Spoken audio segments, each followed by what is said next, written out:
yourself, please. Yes, I'm muted. And you're live.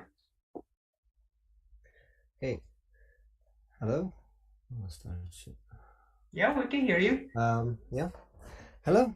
I'm Andro Mihaly, and I'm going to talk to you about a little bit of glassfish, history of glassfish, and where it is now, and about the new framework called Piranha Cloud, which is derived from glassfish. So we will see where glassfish, or at least a lot of glassfish source code, can get you nowadays with a different approach. So I'll share my slides first, then I'll have also a few demos. Yeah. So yeah, about me, I'll talk about me maybe later, but I'm one of the contributors of Glassfish, also a member of the few JakartaOne specifications projects, and a director of Omnifish company that supports Glassfish. But first about application servers. So do they still have a place in our world? Maybe yes, maybe no. But in the past, they definitely were really important, because they were the reliable and secure way how to run applications. They had a lot of robust features, and they still do. And they are still relevant, I believe, for a lot of use cases, a lot of applications out there, either new or old. Although they may not be perfect for some other use cases related to cloud and Kubernetes with modern deployments, which or where you can find better options. But still, in many cases, it's useful to have application servers power and features built in one bundle. And a lot of the time, application servers also offer management during runtime, and they are basically designed to run almost all the time if that's possible. And you deploy applications onto it. So basically, you get an advantage sometimes of running your application server and deploying your application on it, because you don't have to restart everything. You can just redeploy your application, and that is quite fast, depending on your application, obviously. And sometimes the application is very heavy, and it's even a bigger part of the application compared to the application server. But in most cases, when the application server is the bigger part, the engine, and the application is quite lean, then it deploys very fast. But application servers are, of course, slow to start. Everybody knows that application servers run a lot of things in the beginning, and when they are especially designed for production, they start a lot of services, a lot of monitoring services, a lot of services that should be up and running immediately to avoid any slowdown later when the application needs some services. So a lot of the time in production, you want everything to be preloaded so that the application server responds fast to any request that comes at any time. But application or the Java itself doesn't need to be that slow. Java is just a language, and it can power any application, even fast running and fast starting application. And the truth is that plain Java starts very fast. It is in milliseconds compared to application servers, which run in or start in seconds. And it's not that Java would be very slow to start compared to even other languages like Node.js, or not other platforms like Node.js or Python. It's mostly that we have these notions that application servers are slow to start. Then we switch to some framework that just uses a servlet container or something lightweight underneath, but usually it still takes some time, because even these frameworks were designed initially to be reliable and long running, and not designed to restart very frequently. So the question now is this inherent, or this slowness inherent to application servers or the Jakarta EE itself? Is it possible to run a Jakarta EE application by some other means, not using application servers, but still get to really fast Java startup times? Is that possible, do you think? That's a rhetoric question, but I will just show you how fast we can get with a plain Java application. So I prepared some application, or basically the same application, besides the plain Java application. Each version contains an application, a servlet, which does very simple job. It just returns a message in the request. But because we don't have support for servlets in plain Java, for the reference, I will just use plain Java application that just prints out the message. So let's see what the simple application does. And for each of these variants, I have a simple script that measures the complete time, and from the beginning when I launch the application until the end when it either stops in the case of the simple application, or when it returns for the first HTTP request. So first, the code of the simple application, it really does nothing. It just prints hello world from the main method. And we'd like to let us measure, or let us show how's that fast. I have to make it faster. I have a simple script that runs the application and measures how fast it starts and how long it takes until it finishes. So we can see that the application finishes in 0.058 seconds, which is 58 milliseconds. So let me record this.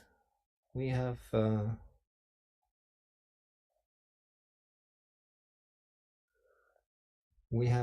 graph or a chart where I record the startup times on individual applications just to compare them. And with plain Java, we start with, as a reference, with a very small number. We can't get any faster than this. So let's now try something which takes a bit longer. I'll start with embedded Glassfish, which is a variant of application server, Glassfish server, which starts faster. Still deploys any Jakarta EE application, but without administration console, and basically you can start the application from your code or deploy the application from your code. So you don't need to install the application or application server. You don't need to deploy the application on it. It's as lightweight as Glassfish can get. So in this case, we already have a servlet. So this is the first time we see a servlet. And this is what we want to do. We want to deploy a standard Jakarta EE servlet that serves a get request and prints hello world message. And there are two ways of running this application. So I'll run just with this one. They are very similar. It's just the way how the application is packaged to deploy on application server is different. And we just need this amount of codes to get the application running on Glassfish embedded. So we initialize Glassfish with some properties. We set some ports to listen to, and then we bootstrap the runtime and start it. And then we need an application archive. So in this case, to make so that we don't have another module, another WAR module to deploy on the application, we basically take the sources or the code of the application in this project. We create so-called scattered archive, and provide where to find the classes. And then this is like a virtual archive that is deployed to Glassfish. So when we start, this actually just contains the servlet class, nothing else. And when we start this measure, or let me just first start this application so that you see what it actually does.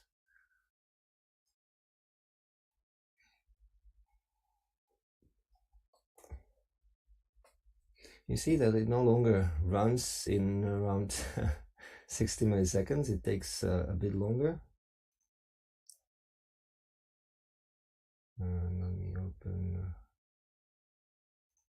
Right. Oh, there it is.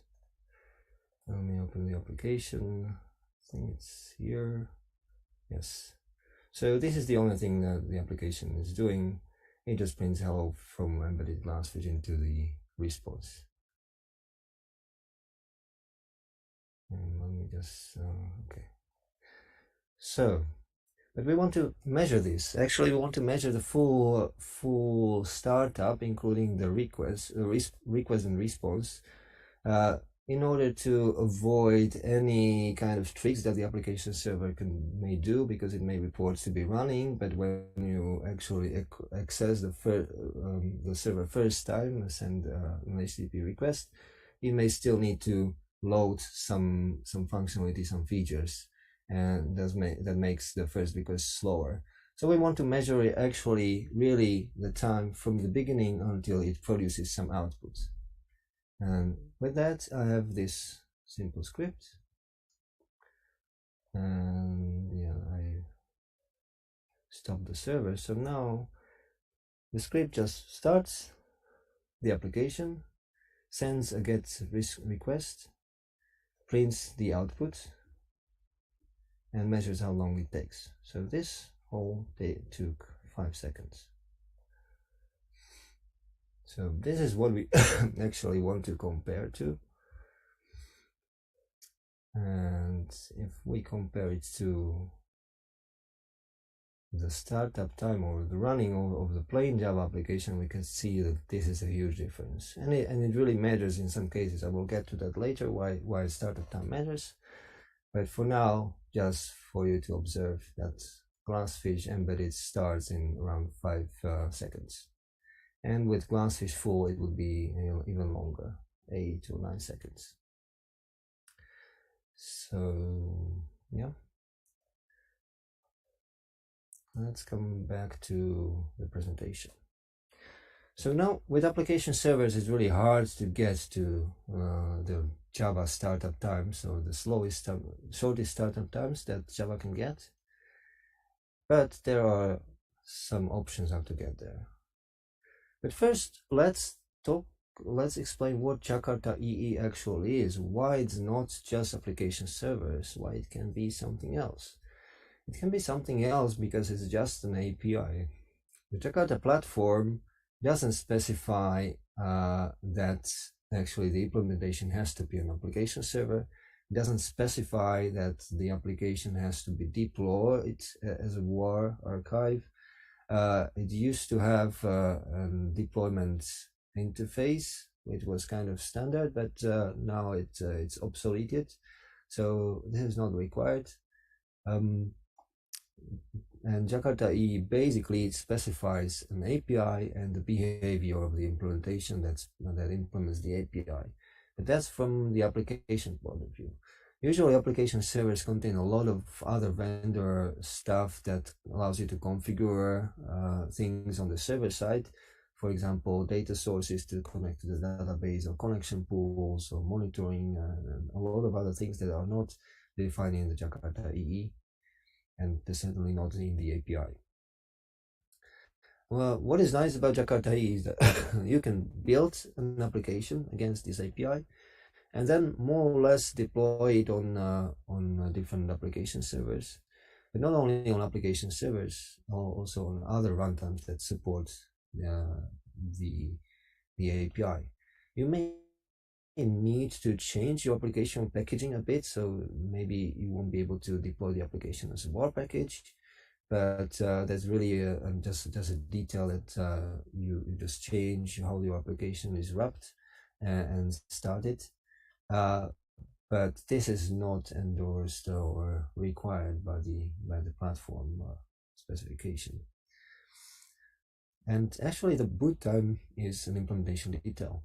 It used to be not the norm that application servers are used to run JakartaOne applications, and that application servers are faster or slower, but never really fast to start up. Some of them were faster, some of them slower, but there was no focus on getting your application up and running fast with application servers.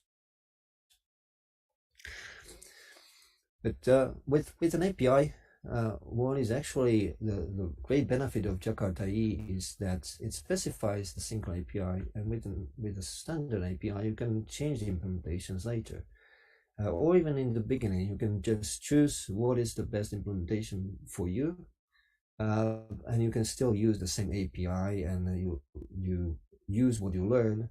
You have the documentation of the same API and same behavior in this single place, and only small differences or differences between implementations are documented per each implementation, but you can sort of rely on a lot of common stuff across multiple JakartaOne implementations.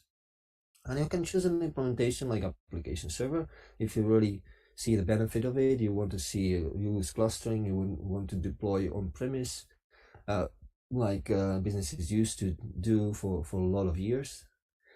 But sometimes you need something else. Sometimes you need something that runs fast, is easy to work with, deploys easily in Kubernetes and cloud.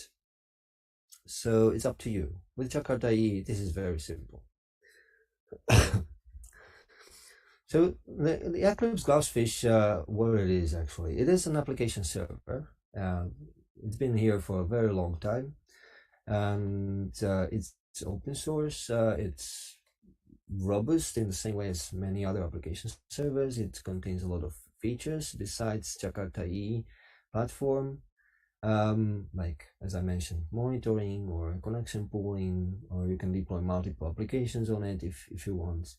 And it also provides easy management. It contains an administration console, which is a graphical way how to manage a running server and tune the application without restarting it.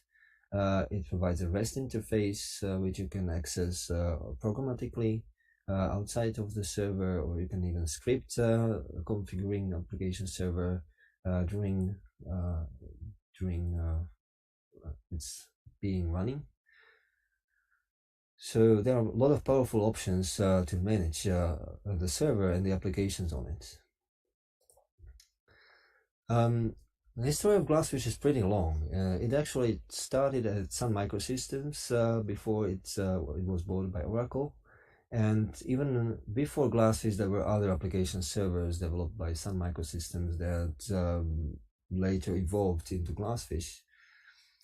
And then Glassfish server, the open source server, and also the commercial one were maintained by Oracle. But with the version of Glassfish 4, there was no commercial version of Glassfish. The commercial supports ended with Glassfish 3. And later, Oracle decided to donate Java EE to Eclipse Foundation, which in turn made it into Eclipse Foundation as JakartaOne project. And they also donated Glassfish source code and also the trademark to the Glassfish Foundation, to the Eclipse Foundation. So now, not only Java EE, renamed as JakartaOne, is available within the Eclipse Foundation, but also the whole Glassfish open source version of Glassfish server is under the name Eclipse Glassfish. And all of the source code trademarks are owned and maintained by the Eclipse Foundation within the open source project. But there are also some companies, third-party companies, not Oracle, not even Sun Microsystems because it doesn't exist, but other companies that know pretty well how a Glassfish works and support it, and also contribute a lot of work to improve Glassfish. And now, today, in 2022, we're still waiting for Glassfish 7, but it's only days at most weeks away. And it Glassfish 7 milestone, I think 8. Now it's the latest is milestone 10, but I think milestone 8 was the first one that actually passed. The Jakarta EE10 TCK, and it was the first implementation of Jakarta EE10 in September, I think. But on top of Jakarta EE10, Glassfish improved also other areas. It supports running on Java 11 to 18 or even 19. I forgot to update this on my slide. So it tries to be up to date with any Java version. It adds some other APIs like microprofile config, and I think microprofile Druid is already there too. It supports Jakarta MVC, and it provides the embedded Glassfish, which I showed you, which didn't work so well in the past. So the Glassfish team improved embedded Glassfish, so now it runs like a breeze and runs fast.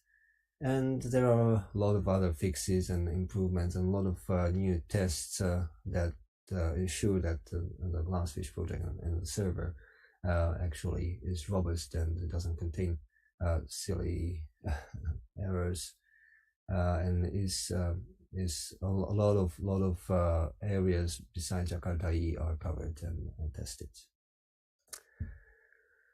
I showed you already Glassfish embedded, and let's go on to how Glassfish is interesting, and how it can be used for other frameworks, or to reuse the components, which is because Glassfish is not only open source project, is very modular, and it builds on a lot of existing Jakarta EE implementations that implement just parts of Jakarta EE, that implement just a certain Jakarta EE specification, and builds on top of them. But recently, also the areas which were implemented in the Glassfish code base got extracted into separate code bases, either to separate projects or to separate repositories, and they can be reused outside of Glassfish. So Glassfish is not only the application server itself, but it provides the base for other projects, or it uses other projects that are also used by other application servers or other frameworks. And this is where actually the new Piranha Cloud framework benefits from. It's also maintained by some of the people who work on Glassfish, so the teams are not completely separate. They are not the same teams, but some of the people that work on Glassfish project also work on Piranha Cloud project. And the Piranha Cloud framework itself reuses components in Glassfish. So it basically just takes pieces of Glassfish and assembles a runtime on top of them. While Glassfish integrated everything together in one bundle, Piranha Cloud tries to fill the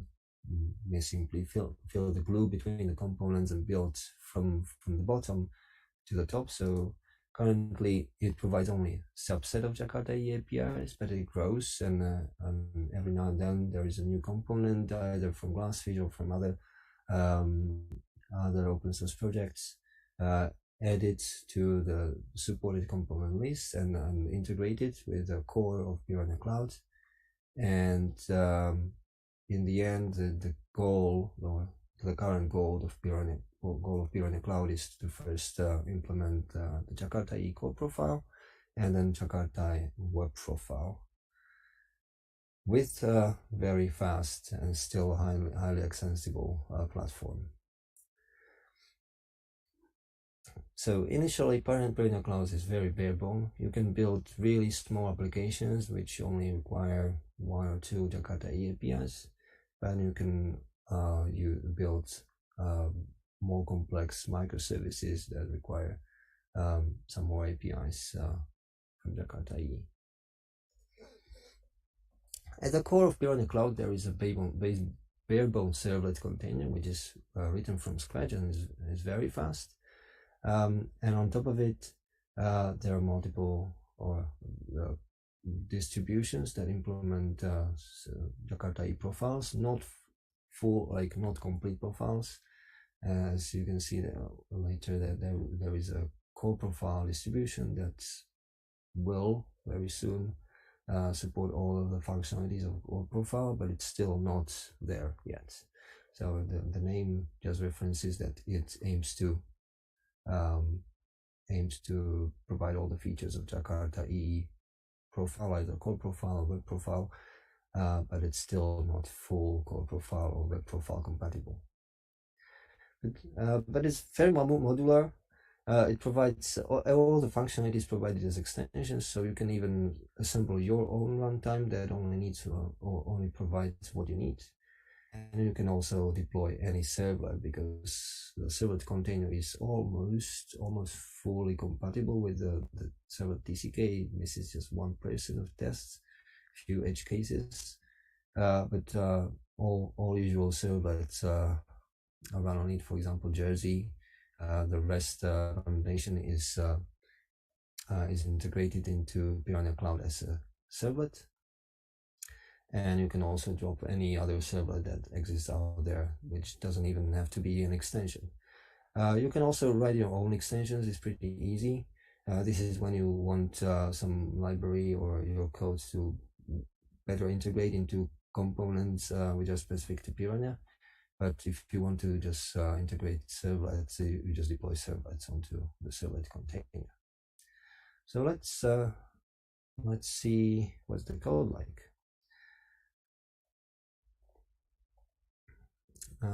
With Piranha, you basically do something similar to the Glassfish embedded, but the API is much more closer to what you know from the servlet specification, because the core Piranha engine is basically a servlet container, so it gets configured in a very similar way as you configure your application, either using WebXML or using standard Jakarta servlet APIs. You create an embedded Piranha builder, in this case when you want to use the embedded Piranha, and you add the mapping for a servlet, which is very similar to what we had before with the embedded Glassfish. And yeah, there is almost no difference, only that the hello world is now from Piranha Cloud and not from Glassfish. What is different is here. This gets much more simple, because you just create the builder and configure the engine using this builder, build the engine and then start it. What you also need to add is HTTP processor and HTTP server. This is because Piranha goes so into granularity that it doesn't even contain HTTP server out of the box. It's only a servlet container which you can use in your code, and you just can virtually create an object that represents the request, and then you get a response object. So you can just run the request inside your application without the full HTTP stack. This is actually in my minimal Piranha example, where I built the same thing. I start the application, but I don't create HTTP server. I just create a request, and then serve is a request. In this case, this is just a default request, but I can add a URL to it or headers to the request. Everything just in object. I can assemble it in my code, and then I call Piranha service get response, and then I can do anything with it. I can print it to standard output, or yeah, I can turn it into an HTTP response or send it through a Kafka message, whatever. I'm not bound to the HTTP request response mechanism. But I can do that if you add this HTTP server and server processor, we can just start the HTTP server, and then when we run it, the application works in a similar way as embedded Glassfish. It listens to HTTP requests and responds with an HTTP response. So this is what actually we're going to measure now. But first, I forgot to show an intermediary step. And this is something that many people might think about if we talk about application servers being slow. Many people know this framework called Spring Boot or Spring, which is very widely used in the world. And I thought that it would be interesting to use it also as a reference and deploy a servlet which is supported by Spring Boot. And here I have the same application again with a little more boilerplate, because Spring requires some more boilerplate to deploy an application server or servlet. One application server where it's here.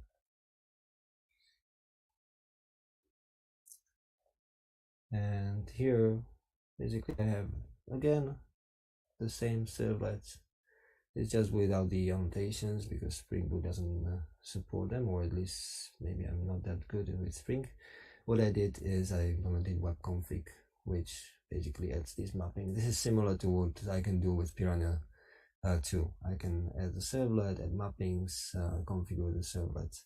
So this is a programmatic way how to deploy and configure a servlet. And with Spring Boot app, I only have this main method. And when I run the Spring Boot application, it's the same as the embedded one where I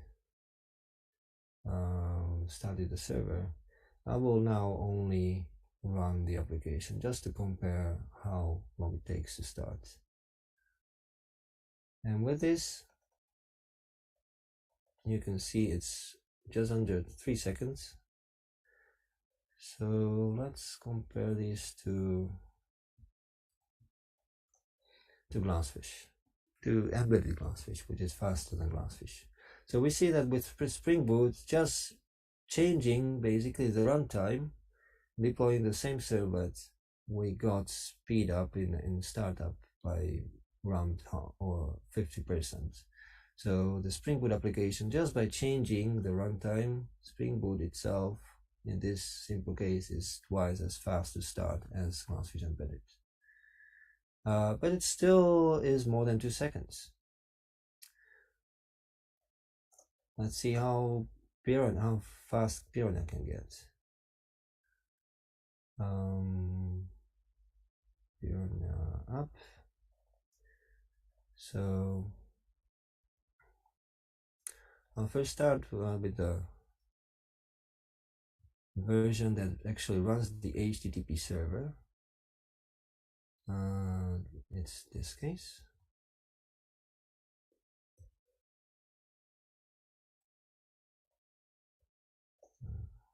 Open terminal. The one in NetBeans doesn't work so well sometimes. And this is 0.4808. I'm not kidding. This is really the time it takes Piranha to actually start the HTTP server, get a request, respond to the request, and respond with hello from Piranha Cloud. And yeah, that's it. So this is 400 milliseconds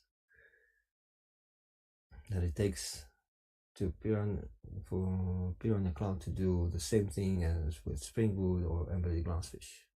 So you see, there's quite a lot of improvement, I think.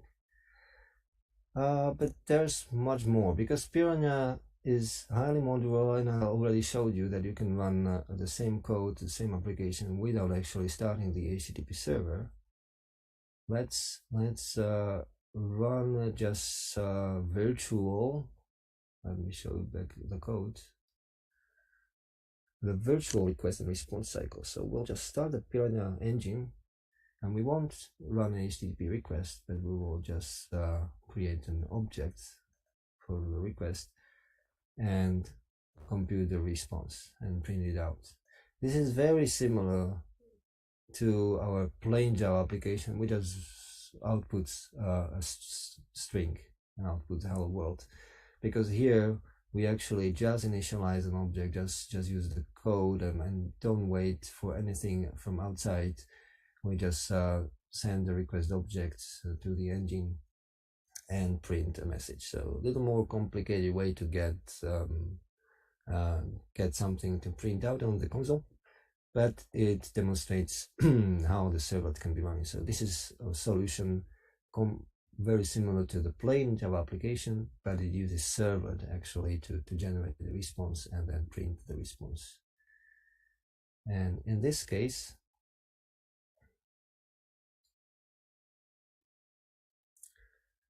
let's see, and we'll definitely see an improvement. Oh, no, I copied the wrong thing.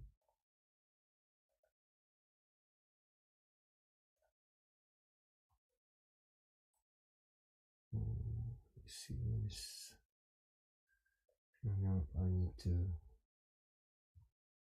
copy this Piranha minimal.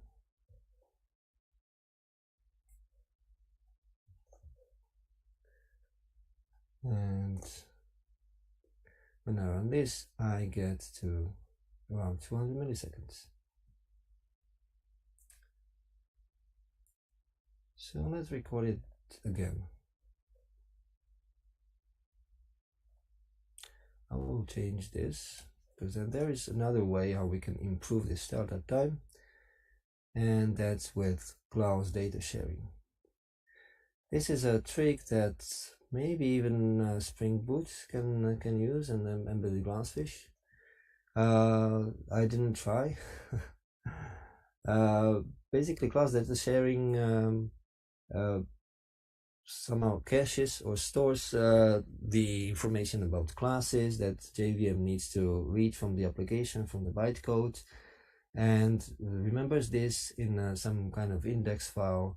And the next time the application starts, it will skip the initialization phase, and the JVM will read the information from that file, and that usually improves the startup time by around 20 to 30% from my experience. But for that, we need to do two steps to be able to measure the application startup time. We first need to prepare the index. So we'll use it's this one. We'll use this option of OpenJDK. It's not a standard standard JDK option. So some other JVMs not based on OpenJDK may not have it, or may have something similar. But with any OpenJDK distribution, you can use this. And if we run this minimal version of our Piranha app, it will start the application, record the class information, and the next time we can use this class information. Do we have it?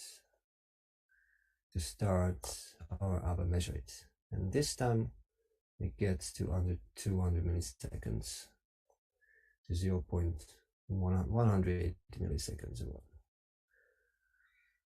So we're getting closer and closer to the plain Java. If we remove the Glassfish and Spring Boot measurements,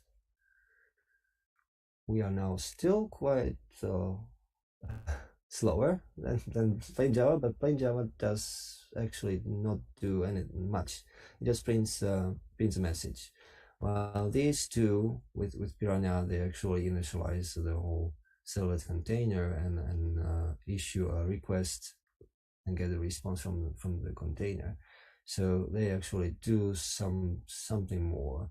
The world is not ideal if we deploy a bigger application, or for example, if I run a REST application with Piranha, we can get up to 1 second or so. So there are still use cases where the difference is much higher, but with we can at least, and with the simple application, can get very close to plain Java startup times, and it's still around 200-300 milliseconds, so it's not very noticeable.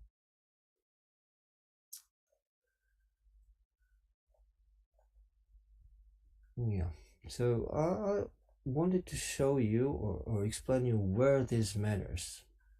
So obviously during development it's good when you can deploy application fast, redeploy application without even noticing that it was down in between.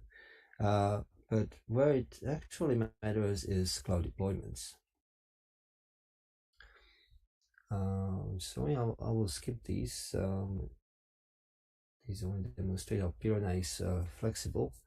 But I wanted to show you how it works with cloud deployments, and where it even matters more than Kubernetes is serverless. Because with Kubernetes and microservices, you can bear with a couple of seconds startup time for services. You can have load balancers, and users usually don't notice so much. But with serverless, when you deploy serverless applications on functions as a service like AWS Lambda, you actually you may notice this if you deploy a lot of functions that collaborate with each other and trigger events between each other, and more functions respond to a single user request. Then each delay in function startup may end up, and the final delay may be quite long in some cases. But you also actually pay for any startup or any time that the application is running. So it's good to be able to minimize cold starts, and for some time we have already GraalVM option with Java, but it doesn't work with all Java applications.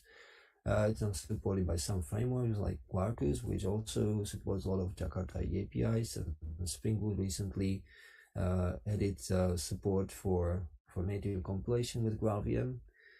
But it's still not bulletproof. It doesn't allow you to compile any application into native code. You may have some troubles to compile your existing applications, or even during development you may find out that some libraries that you want to use are not compatible with GraalVM compilation. And the downside of GraalVM compilation is that the compilation step takes very long, and then the application compiled to native code behaves a bit differently than if it runs on plain JVM. So you may have all sorts of issues with GraalVM, but it's definitely good to try it. If your application works with GraalVM, you can get very fast startup times.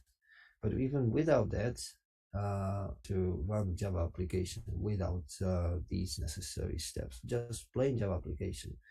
And sometimes you get even benefits from this, because just-in-time compiler of Java virtual machine makes your application run faster once it's already running. So if you have a longer running request for a couple of seconds or minutes, you can get much better performance when running on JVM instead of running with GraalVM.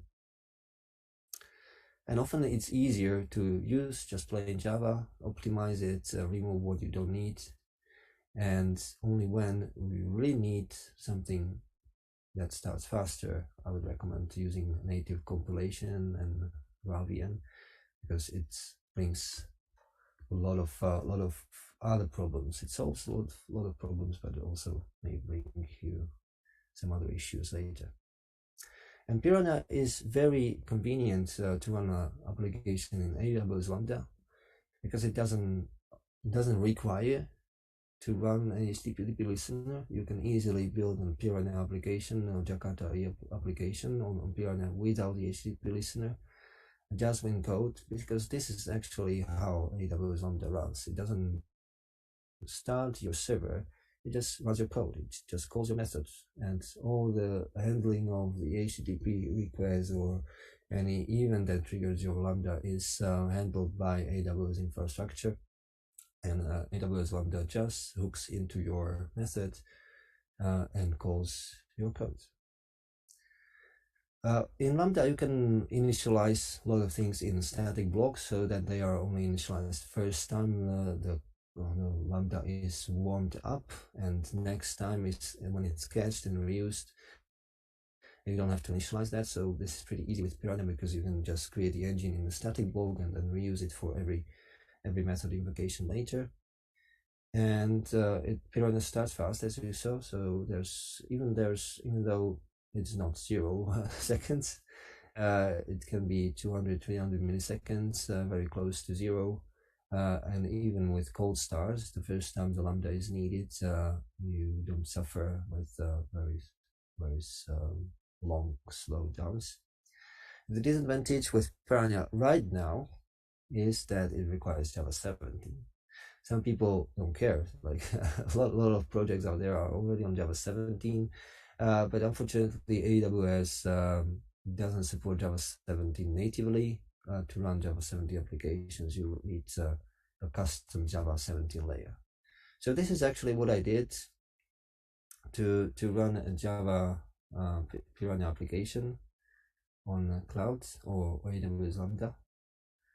And to prepare everything, I'm using AWS CDK, which is Cloud Development Kit, and it's basically a way how to configure the infrastructure with Java code. So just shortly, I don't have much more time, but I will just briefly show you so that you just have a taste of it. This is how the code looks like in Java. From Java, you can specify that you create AWS Lambda instance, that you want to use this custom Java 17 layer, which is just basically a zip file that contains Java 17 JDK, and then you create your function, you deploy your code to it or our code from the jar file, and we specify which method AWS should use to run our code when there is an event. So this is how as simple as it gets. When you know what you're doing, this is very simple. You don't need to remember how to write it in YAML. There's a nice API in Java, and the application actually looks very similar to the application that I showed you before. It just now uses the AWS interface request handler, and AWS calls this method on every request, but it also calls all the static parts on the first request. So when our Lambda instance is not running, it will initialize our code, and we put in the static block, we initialize the Piranha engine, and then we can use it with every request. The only thing we need to do is to actually build our request object from what we get from AWS. So we have to turn in this object, this API gateway object, into the Piranha request. So there's some mapping between them, and then the same thing with response. So we need to create the API gateway response from the response that we get from Piranha. But in between these two boilerplate parts, there is just Piranha service that we already saw before, and this will call again the servlet. Wow, so and Ondra, we're totally impressed with everything, but we're kind of pushing the time limit. But I think this is going to be an amazing addition to our Jakarta Tech Talk. So we will work with you to add you to the list so we can spend a little bit more time on this topic. So at this point, I would like to thank you so much. And I would like to thank Ariane, who was answering the questions while you were talking. So super efficient and super community and open source oriented. So we'll see you next time. And I want to thank you for the great talk. Okay, thank you for listening. And I hope you enjoyed it. And if you have any questions later, yeah, I hope everybody knows where to find me. Oh yeah, I will make sure that we promote your handles, and as well you can go and do the answering in the chat of the crowdcast. So we'll do a little video clip before we continue with Mike. So just hanging in there, and we'll be right back. Thank you.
Hi, everybody.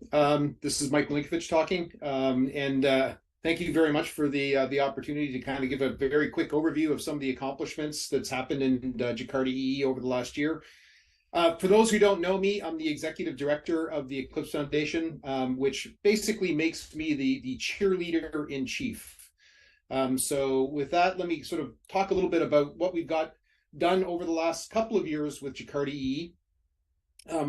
Just recapping the history of migrating this over the last 5 years now from the JCP and Oracle and Java EE8, leading through to the new release with Jakarta EE10 that just happened, and I'll be talking about that a little bit more lately. I just want to really focus on the fact that this has been an enormous community effort, and it's, of course, there's a group of vendors here that are supporting this, the likes of Oracle and IBM and Red Hat and others. But there's been a lot of people from the community that have really rallied around this and made these releases possible. And the original promise when we started 5 years ago was that we would get EE moving forward again, and that's really the accomplishment that happened with EE10. And we'll talk a little bit more about the specifics of that later.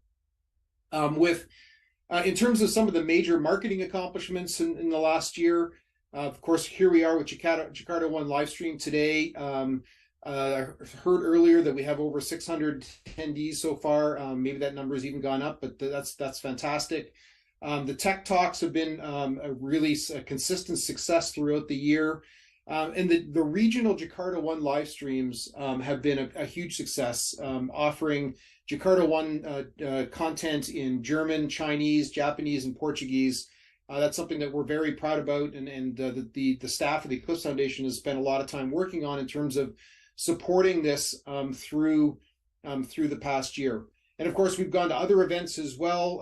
There's at EclipseCon, but then also others like JConf and JNation, JVCN, and others. So the team has been very busy and very active, and something that I think that we've really been working hard to get the message out. In terms of growth overall, we've seen 60% growth in the member organizations, growing to 29 organizations. We've had 135 project committers, in total, but that's an 8% growth year over year. We've had a 3% growth in the EE4J committers, a 33% growth in the lines of code that's going into the total of Jakarta specifications, but also the TCK and the reference and the compatible implementation Glassfish.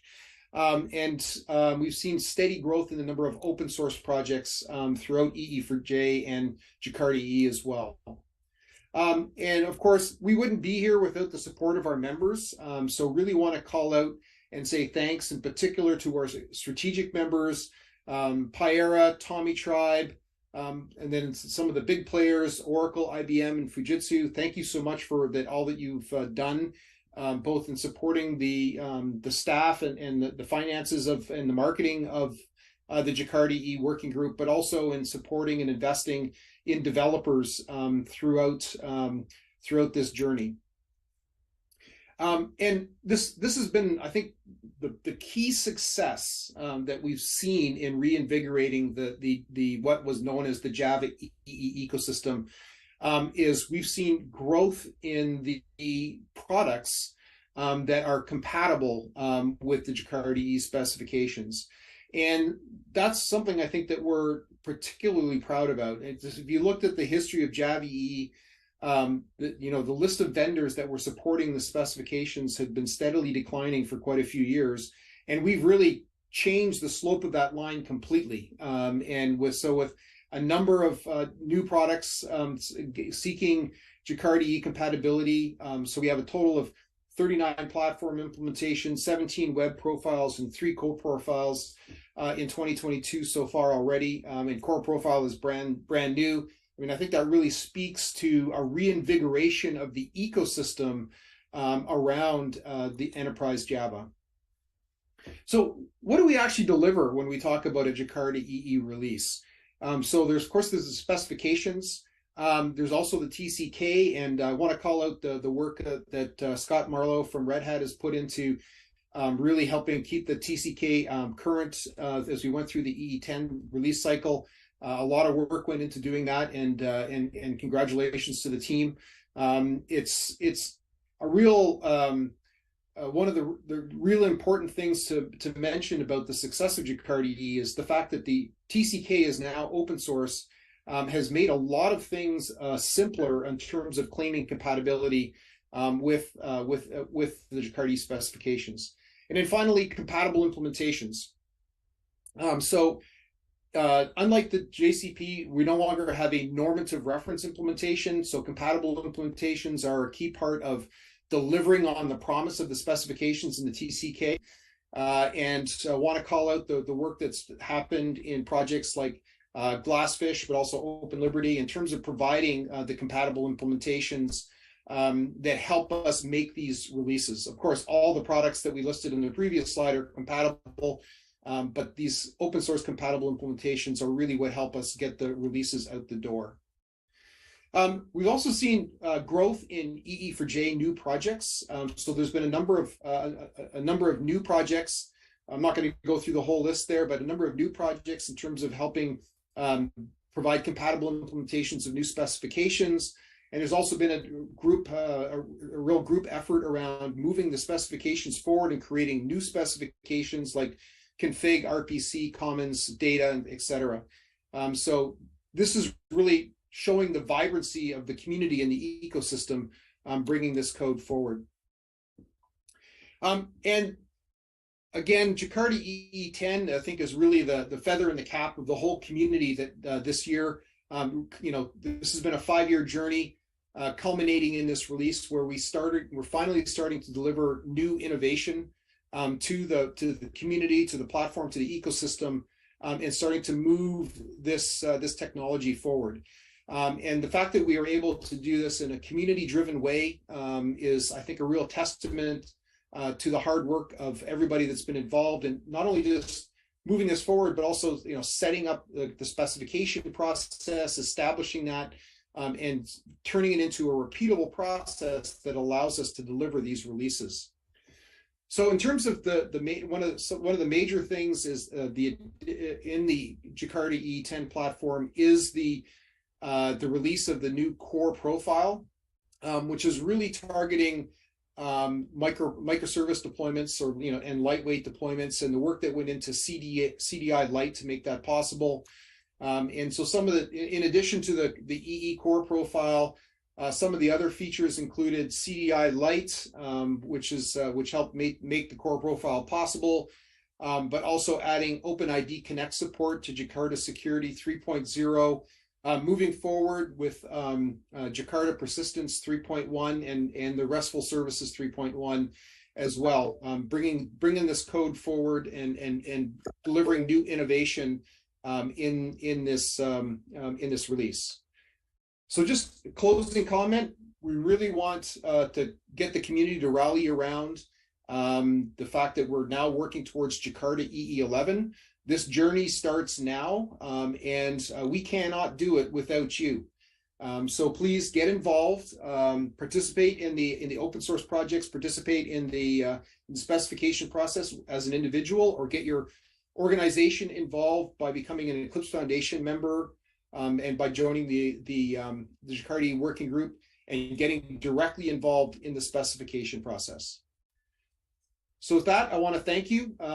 It's been quite a journey over the last couple of years. Again, I just want to reiterate that there's been a lot of great people that have worked very, very hard to deliver to the community on the promise of Jakarta EE.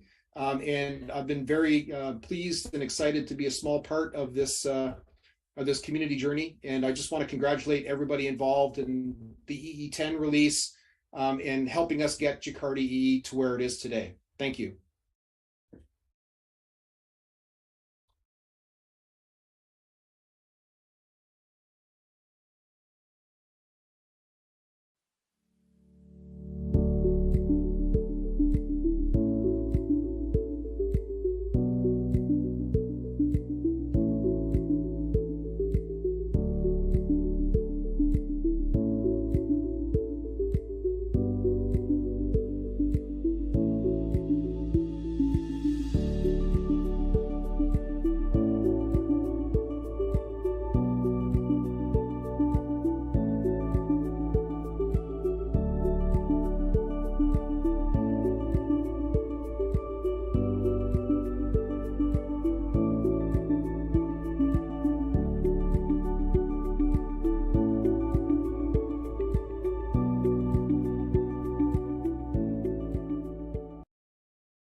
One. And we're live here, so Steve, you can share your screen and take over the session. Okay, thanks, Tanya. Hi. So my name's Steve Millage. I'm the founder of Pyara, and I'm going to take you through the Pyara keynote on JakartaOne Livestream. So what I'm going to do is I'm going to talk about Pyara and how we see EE10 compatible implementation for the application server, and it also is compatible with MicroProfile 5. So we're committed to both Jakarta EE10 and MicroProfile 5. We're moving to MicroProfile 6 when that will be released in this month at some point, and we'll move into it in the first quarter. So Community is our open source project. Community is focused on delivering innovation and delivering innovation as fast as possible into the hands of developers.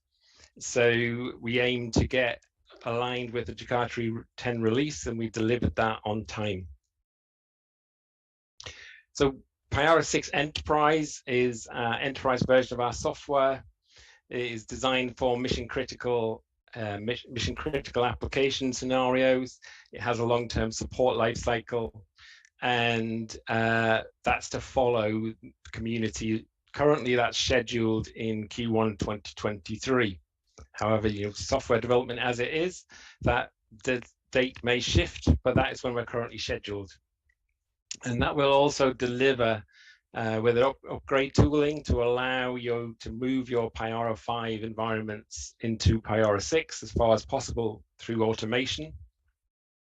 And we're also going to deliver tooling to help you migrate from Payara 5 applications, Jakarta 9 applications, Jakarta 8 applications to Jakarta 10, and also those applications that will be on 5 onto 6. And that's scheduled to be delivered with Payara 6 Enterprise. So I want to dig a bit into how we see Jakarta EE and how Jakarta EE fits in the wider landscape of enterprise Java development. So one of the things that we're focusing on as a company is basically the benefits of the Jakarta EE application model.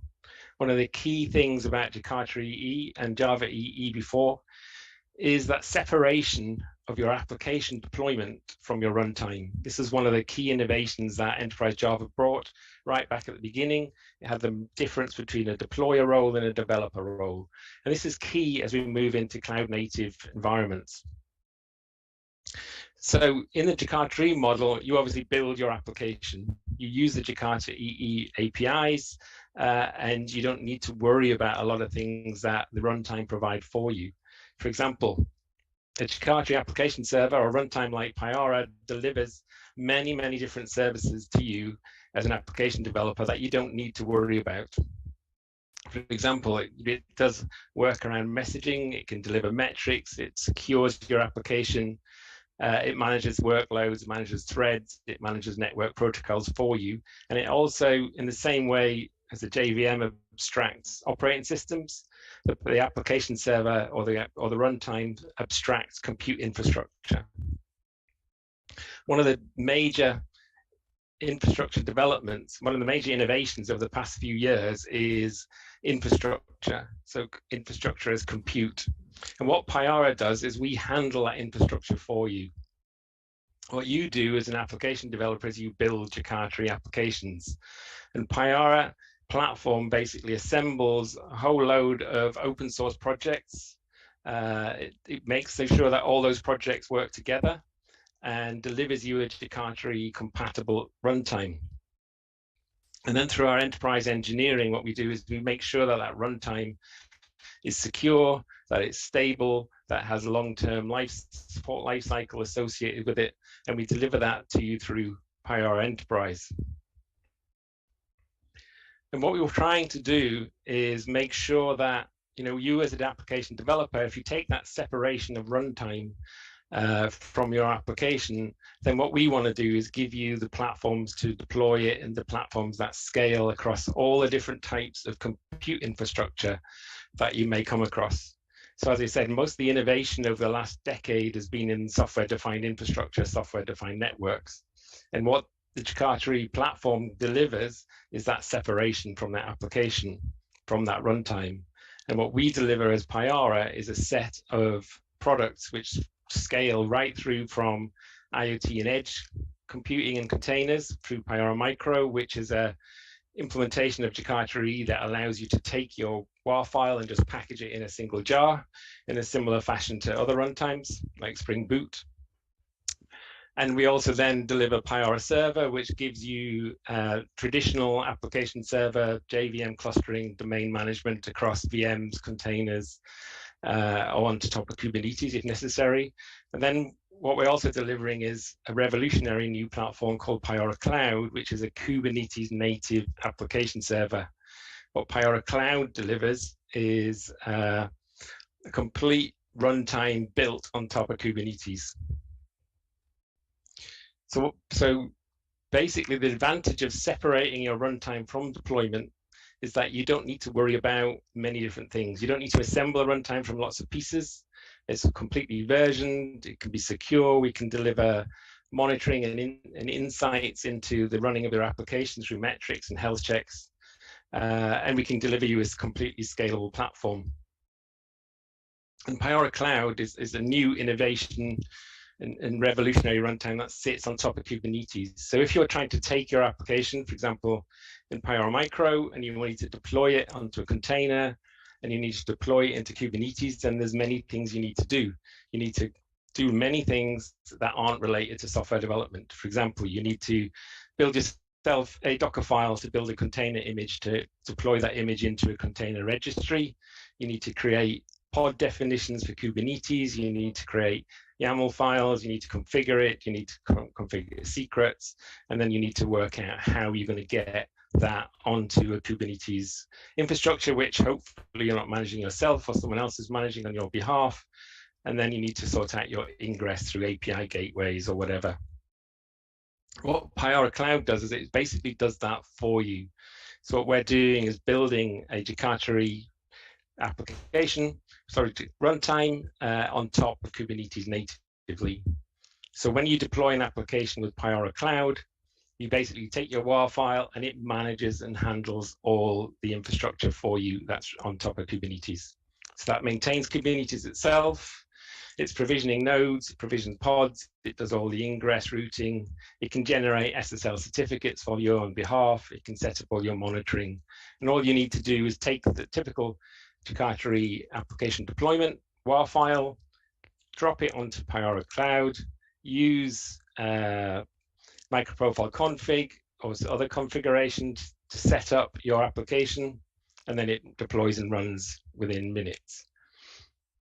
So Payara Cloud is one of our newest products, and that provides you on the hyperscale Kubernetes native end of the spectrum of compute infrastructure.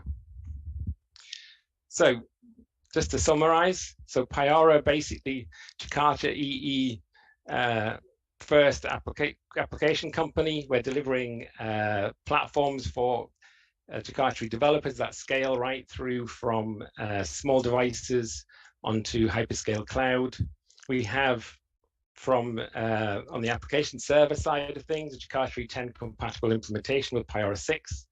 That first ships in Payara Community, which is designed to deliver innovation to developers first. And then we also have Payara Enterprise, which is designed to support mission critical application workloads and is fully supported application server.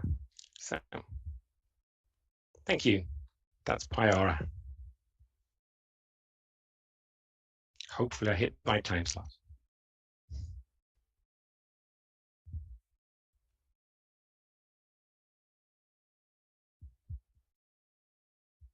So I'll stop sharing and whoever's next.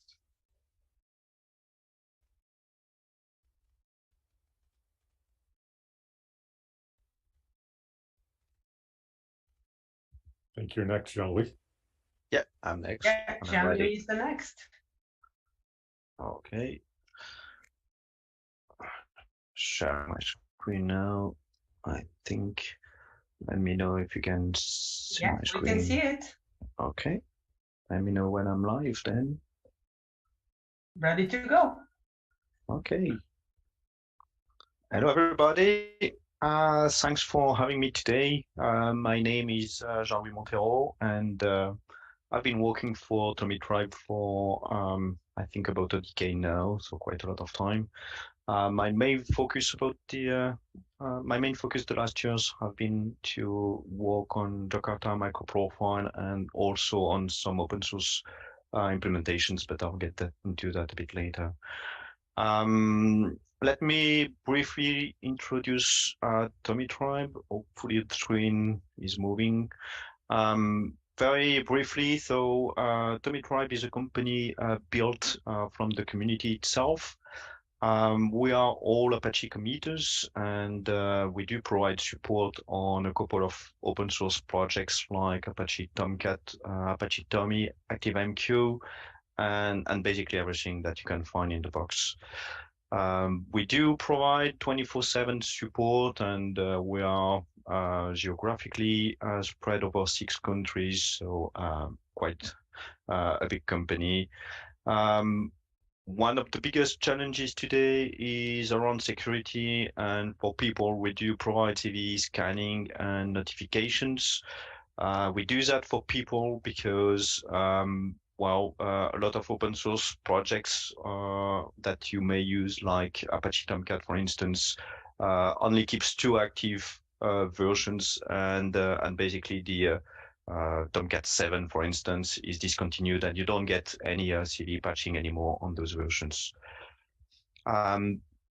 What's Tommy? Tommy itself is an application server built on top of Apache Tomcat.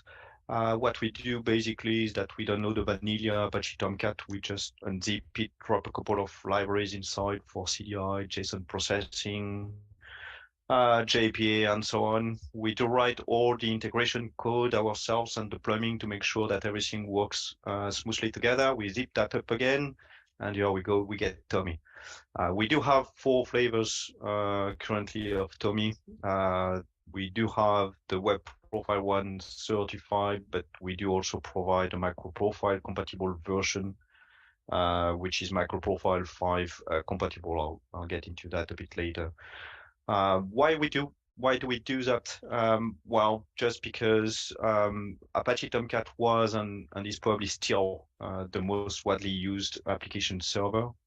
But only few people use Tomcat the way it is. A lot of people, I think, Steve mentioned that quickly in his presentation. A lot of people don't only build their application, they also drop a lot of libraries to, I don't know, to manage persistency, RESTful services, dependency injection. So what they do basically is they build their own application server. We think that their role is not to write application server in an XML configuration file or to write plumbing. Their role is to focus on their business and write applications. It also makes their environment harder to patch. Let's say that there is a CV in one of the libraries, they have now to go through all the applications and update the library in there, as opposed to just update the application server and everything is patched for them. So we do that basically for people to focus on the application and not the application server. The Tommy itself is around 40 megabytes for the lighter version, which is the web profile. The more complete version is less than 100 megabytes, so it's still very, very lightweight. And the good news is that everything that you can use with Tomcat remains valid. A few milestones. So last year we announced the compatible version of Tommy. So it was against the Jakarta 9.1. We did that using the Eclipse bytecode transformer, which basically allowed us to catch up with 5 different versions of EE that we haven't been able to do before. It was very, very good news for the community, and we were very proud of the achievement. Since then, we moved forward in order to reach the final version of Tommy, and to do that, we decided to get away of the bytecode transformation.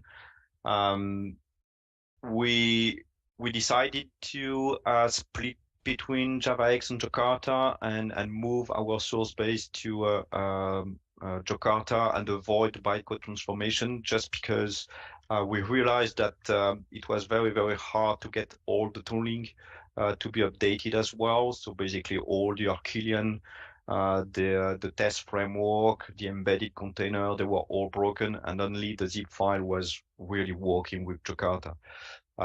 It also basically allowed us to catch up with microprofile at the same time. And I'm very proud and pleased to announce that we just meted the CCR to be microprofile 5 compatible, and we are very, very close to be microprofile 6.0 compatible as well. So the migration allowed us to basically move the 2 forwards, and the plan now is really to focus on Jakarta E10 and also on microprofile 6.0, as I mentioned. I just wanted to to take the opportunity of this presentation to quickly speak about our experience in migrating from JavaX to Jakarta. I think probably the vast majority of this audience is still using JavaX applications, and some of them might be asking themselves how they can proceed now. So we did first the bytecode conversion for Tommy. We then moved to the source code approach, and I thought it was good to at least give you some options with the impacts and the side effects, and then you can pick up the one that better fits your use case. In terms of bytecode conversion, as I mentioned, we use the Eclipse Transformer. It's probably the most flexible tool and the most complete one you can find out there. We used and we still used in some places the Maven Shade plugin, which works pretty well for small libraries. You can use that very easily in your POM file, for instance. And the Apache community also put together a migration tool, which is primarily used to convert servlet or GSP applications, but they did also an additional profile that you can use to convert more to Jakarta.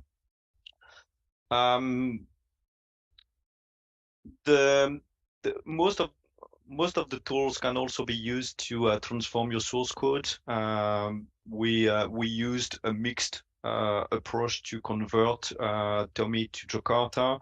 I think most of our work, we did it with a script-based approach, but I know that some open source libraries like SmallRye, they use an hybrid approach using script and other tools to migrate from JavaX to Jakarta. We do recommend you to embrace the source code migration as soon as possible. We are right there in Jakarta. Jakarta is moving forward very quickly with new features, and therefore I do believe that staying on JavaX is not a good way to behave and a good way to set you up for success. Something else that we realized is that it's not easy to convert libraries or applications and get them available to people to consume. We've used and we saw different approaches. One is the classifier. It just doesn't work because it breaks all the transitive dependencies and dependency management in Maven. The most practical approach is probably to bump up the major version. It's the most natural. It has side effects, of course, because if you have version 3 for JavaX and version 4 for Jakarta, then well, it means that you cannot really do any more major version for JavaX. You can also update the artifact ID or the group ID, but definitely not the most usable solution. I wanted to touch base on the diversity and why it's useful. Basically, I've took the opportunity to look at all the Apache implementations and wanted to give you a status of where we are. So in this screen, you can see that on the entire tools that we use in Tommy, only a few of them are basically Jakarta compatible. And well, as you can see, even those which are compatible sometimes bring some limitations, like the CXF one, which is ongoing but requires Java 17 to run them. I'm running short in my presentations, so I'll go straight into the end. I just quoted the website for to highlight that to get a vendor neutral open specifications in Jakarta, we need more implementations, and really the worst thing we could get into is basically write specifications and only get one implementation. So really, if you want to get diversity and get new features and bring innovation to Jakarta, please make sure to contribute to open source implementations.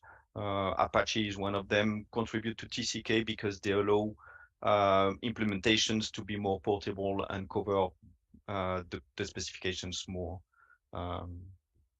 completely.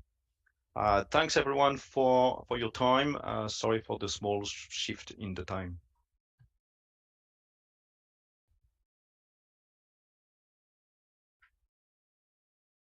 Very good. So let me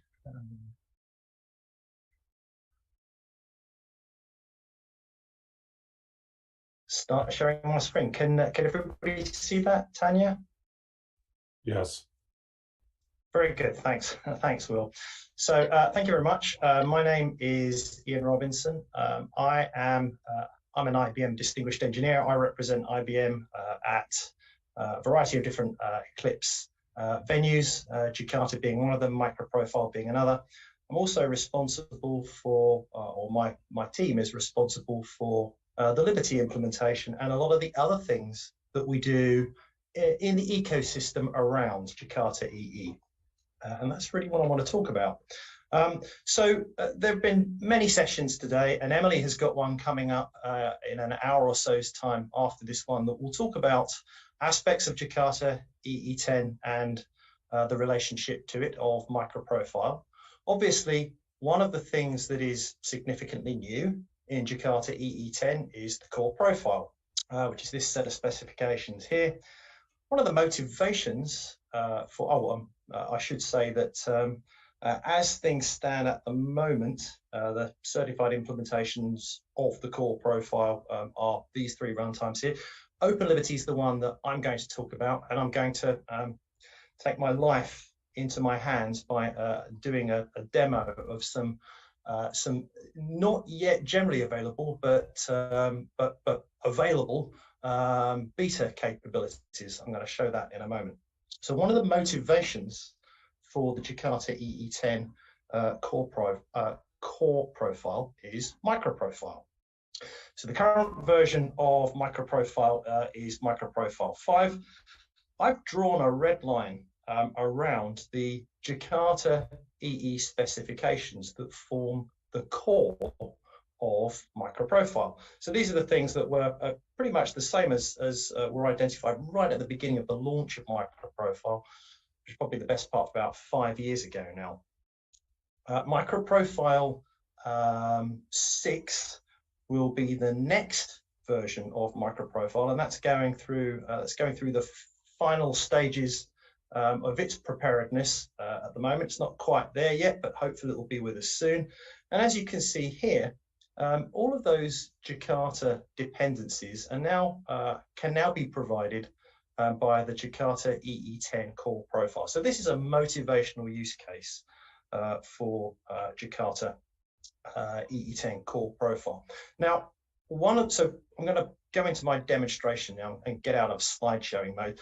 What I'd like to do is to show some of the contributions and efforts that IBM in particular are making around these technologies. So I'm going to show you what we're doing with our runtime code in OpenLiberty, what we're doing with some of our tools ecosystem work. So I'm going to show you a Jakarta language server inside the Eclipse IDE. I'm going to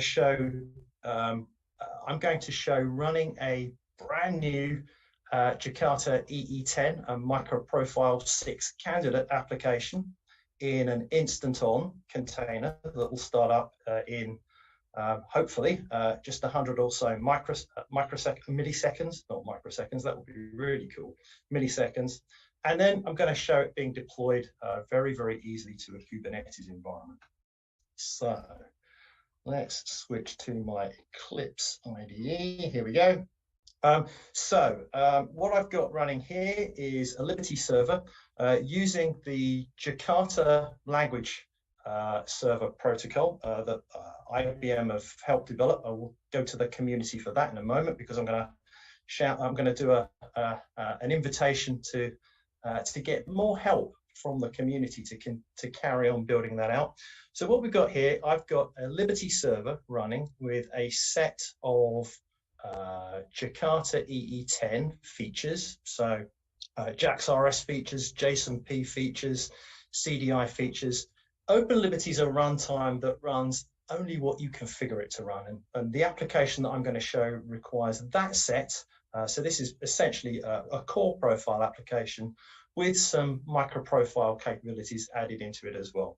What we're doing here is we're running Liberty in developer mode, so I can change things and they will instantly be reflected in the runtime without having to rebuild my application or restart it.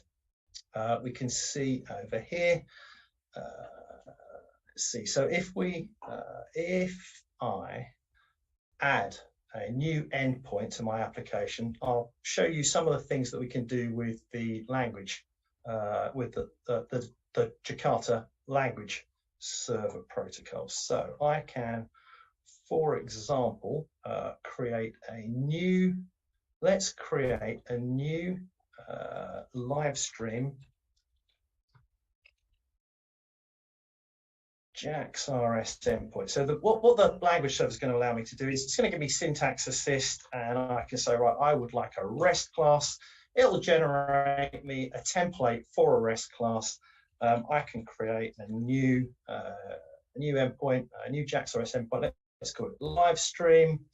Let's say hello live stream. Let's save that application. We can go and have a look at that application here, and immediately what I've added as a new live endpoint is immediately available. When I was testing this earlier on, I was hoping to congratulate either Spain or Morocco, depending on who was winning at this point in time. Unfortunately, and look away now. If you don't want to know the score, unfortunately, the last time I looked, it was still 0-0. But what we're showing here is the ability to be able to update an application very, very easily.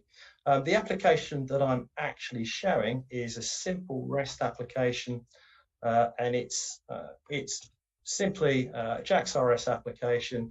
It has micro profile, health, and metrics endpoints.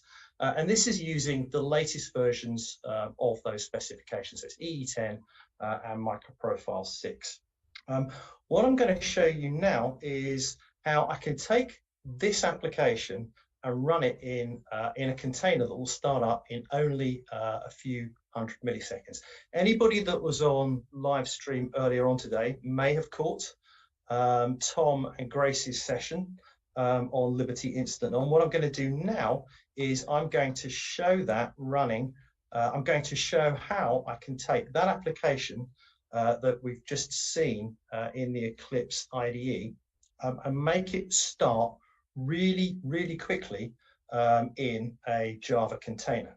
What I'm essentially going to do is I'm going to build a container that creates that application, and then I'm going to use that container to start up that application during the build process and take a checkpoint of the application after it's initialized, but before it started executing any work during the build process, and essentially move all of the JVM and application initialization into the build process. So that when I actually start the application, all we're going to be doing is restoring from that snapshot that we took during the build process and eliminate all of the startup time of the JVM, the application, the Liberty server itself. And this is without making any changes to my application at all. So the application is completely unaware that it's running in this environment. You can do this with any Jakarta or microprofile application if you're running it on a Liberty Instant On container. So let's take a look at that. So first of all, I've got just a couple of containers. Well, in fact, I've already pre-built the container for the application that I just showed in the Eclipse IDE. So what I'm now going to do is I'm going to create a second version of that container with a checkpoint inside it. And so what we're going to do here, first of all, is create the checkpoint, stop that container running, and now build a second container that commits that checkpoint into it. And I'm going to, my first container was called Liberty Jakarta EE10. I'm now going to create a second container called Liberty Jakarta EE10 Instant On. So I've now got two containers, one, same application, one with a checkpoint in it and one without. And I'm going to run them one after another, and we'll see what difference they make. This is a little bit similar to something Andre was showing earlier on when he was comparing different startup times of containers built in different ways. If I run this Liberty server with this Jakarta EE10 and microprofile 6 candidate application in it, that started up, as you can see at the bottom here, in 5.5 seconds. If I now run the version with the checkpoint in it, same application, as you can see, this came up in 266 milliseconds, which is about 15 times faster. So that's, and this can be used with any Jakarta or microprofile application on Liberty without the application needing to be aware.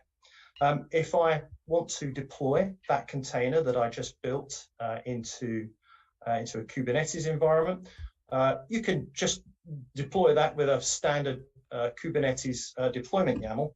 But we can do things a little bit more simply than that with Liberty. I've got an OpenShift environment, which I'll show you in a moment. That has an Open Liberty operator installed in it, which means that I can deploy applications very, very easily using a Liberty custom resource, which cuts out an awful lot of the detail from a standard typical Kubernetes deployment YAML. It will take care of auto-defining and creating things like routes and services, so that all you need to do is deploy your application, and it will take care of creating and managing all of the artifacts around that. So let's take a look at my OpenShift environment. There are no resources deployed to this at the moment. I'm going to now deploy this custom resource. Let's do that very quickly. So if I get this window out of the way now, so this is my instant on container. It's now being deployed into my OpenShift environment. There you go. I asked it to create 2 pods. There are the 2 pods that have been created. And if we just take a quick look at the output, this was my instant on container. And as you can see, it's just started in OpenShift. Oh my goodness, that's very impressive, Ian. 54 milliseconds. But I think we need to move on. We do. So thank you very much. Please come and help us.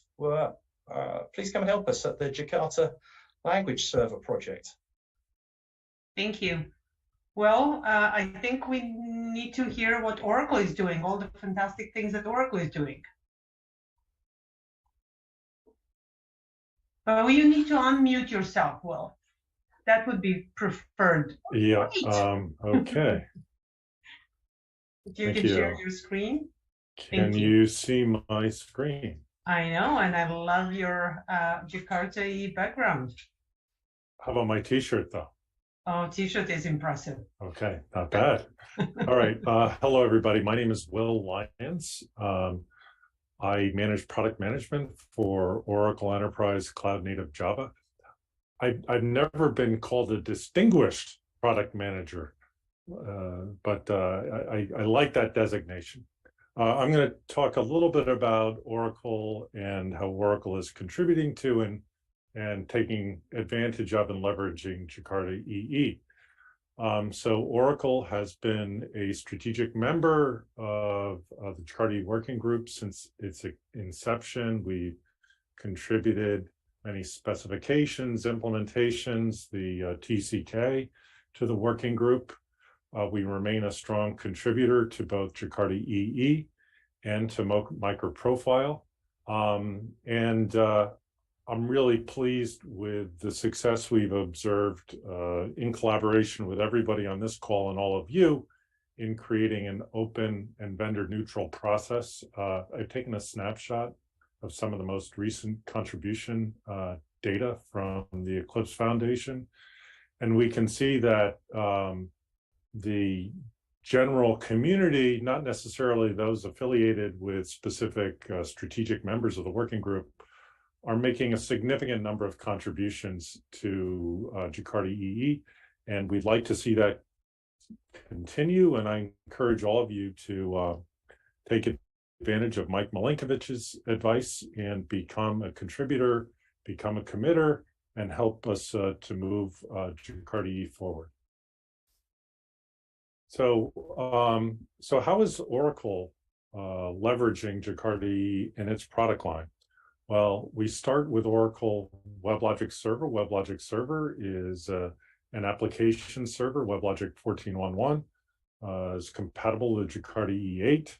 It is the foundation for the Oracle Fusion Middleware product line and many of Oracle applications and Oracle Cloud Services.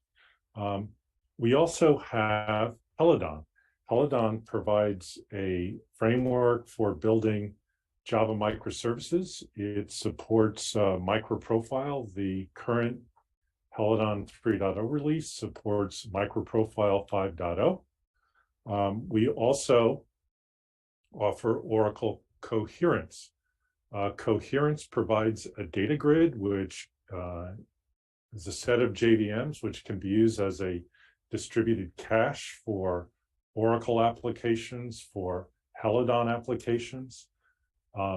It can also be used with other technologies like Micronauts, Spring, non-Java frameworks like JavaScript or .NET to provide a distributed cache, and also it provides a distributed processing of data that exists in this highly scalable and fault-tolerant data grid. All these products are Java-based. We have integration across all of these technologies to enable you to build standards-based, highly scalable, highly available applications that are fully integrated with a very diverse set of Java technologies in the Java ecosystem.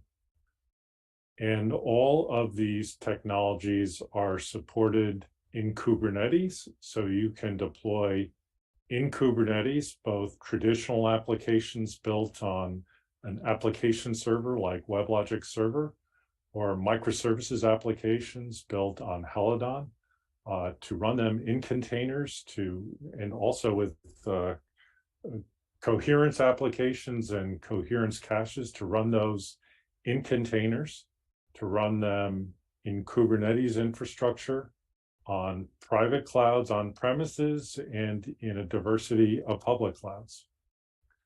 And part of our product line is also the Verrazano Enterprise Container Platform, which provides a platform for deploying, securing, monitoring, and managing applications and microservices that are deployed to Kubernetes. So Verrazano supports deployment, management, and monitoring of applications built with WebLogic, Coherence, with Helidon, with Spring, with Micronauts, with JavaScript applications, and other applications in a polyglot architecture. And Verrazano also supports not only deployments to individual Kubernetes clusters and clouds, but multi-cloud and multi-cluster deployments. So the goal of Oracle Enterprise Cloud Native Java and the product line I just reviewed is to enable cloud native Java. So our goals really are aligned very much with the goals of the Jakarta EE Working Group, to enable you to deploy containerized traditional Java Jakarta EE applications, to build and deploy microservices based on MicroProfile that can run alongside those traditional WebLogic applications, and to provide a unified management framework that can be used to manage those traditional and microservices-based applications as a unit, including Spring, Micronaut, JavaScript applications across on-premises clouds, public clouds, and in multi-cloud deployments. So that is what we're enabling today. in our product line. This provides just a brief snapshot of what we're supporting today. I've already mentioned WebLogic Server.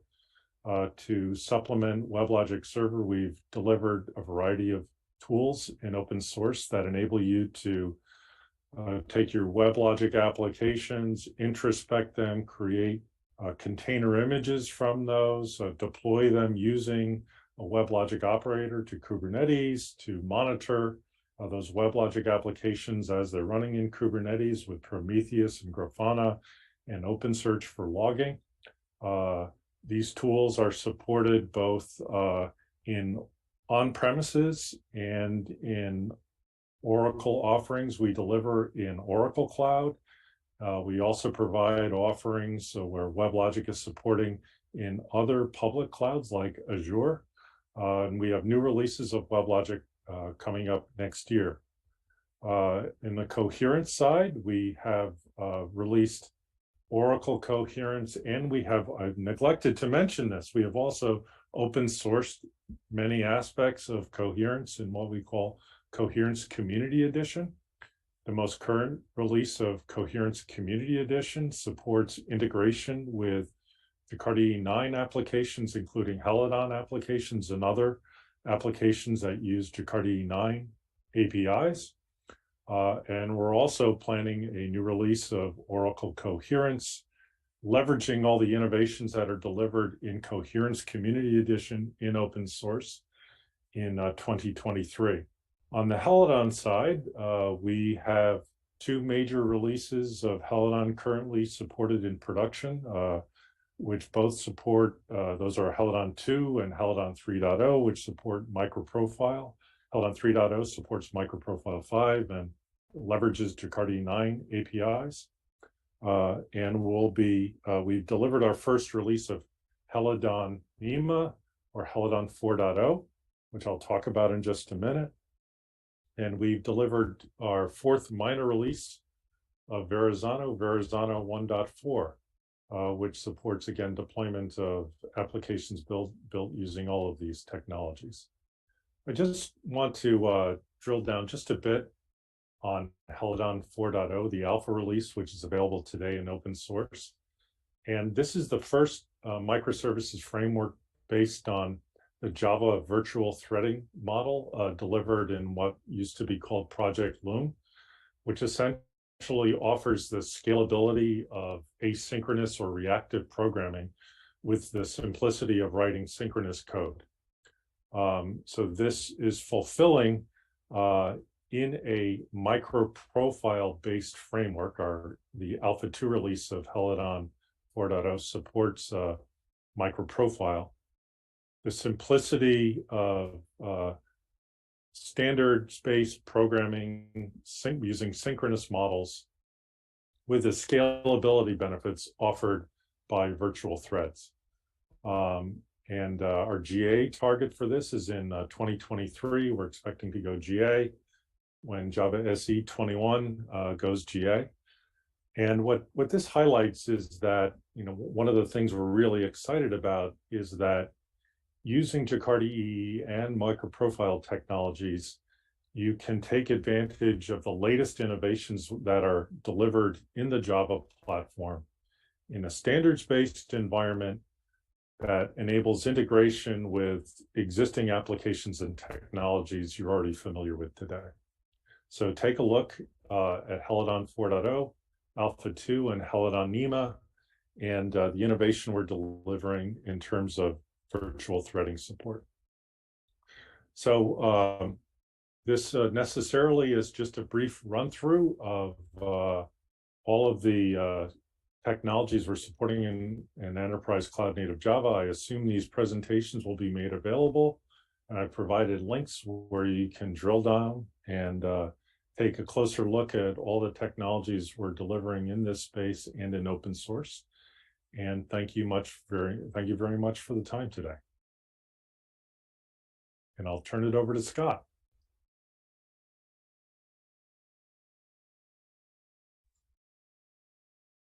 Thank you. Let me share my screen.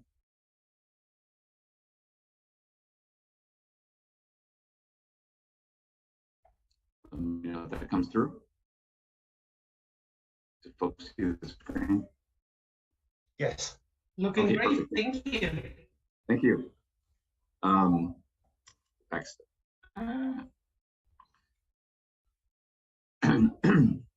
Okay, so my name is Scott Hunter, and I'm the VP of Product on the Azure Developer Experience team.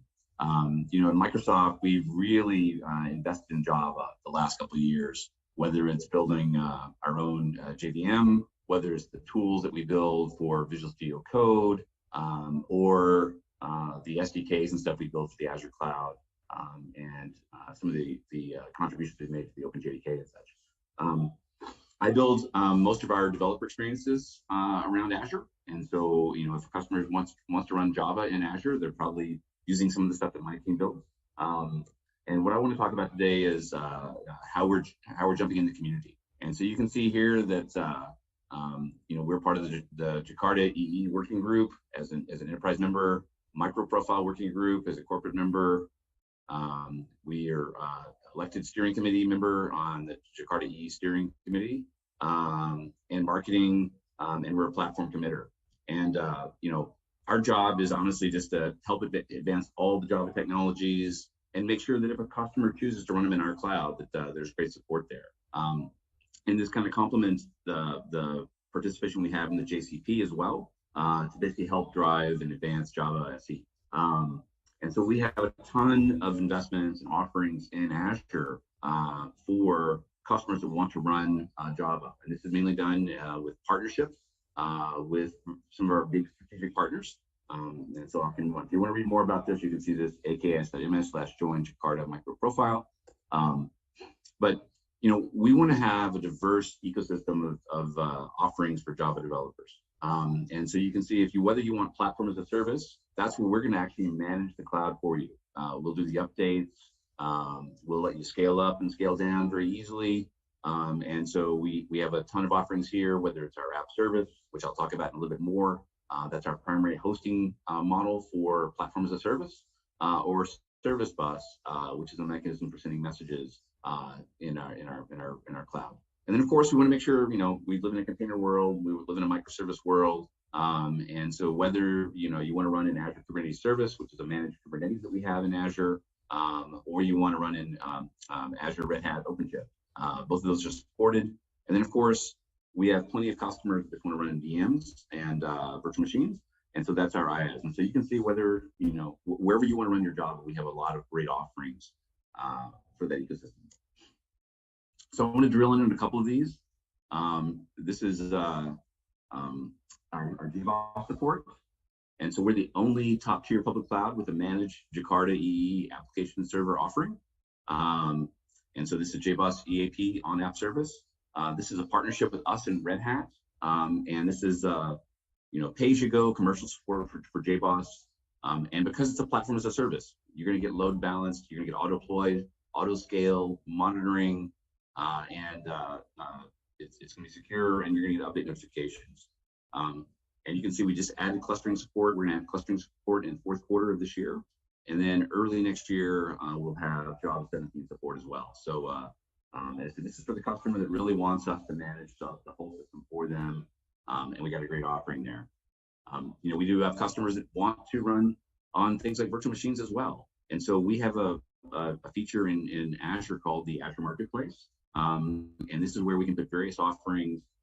Customer can come in and select those offerings, and we'll boot up the right amount of tech to do this. And you can see that once again, in this case, it's built and maintained by both Microsoft and Red Hat.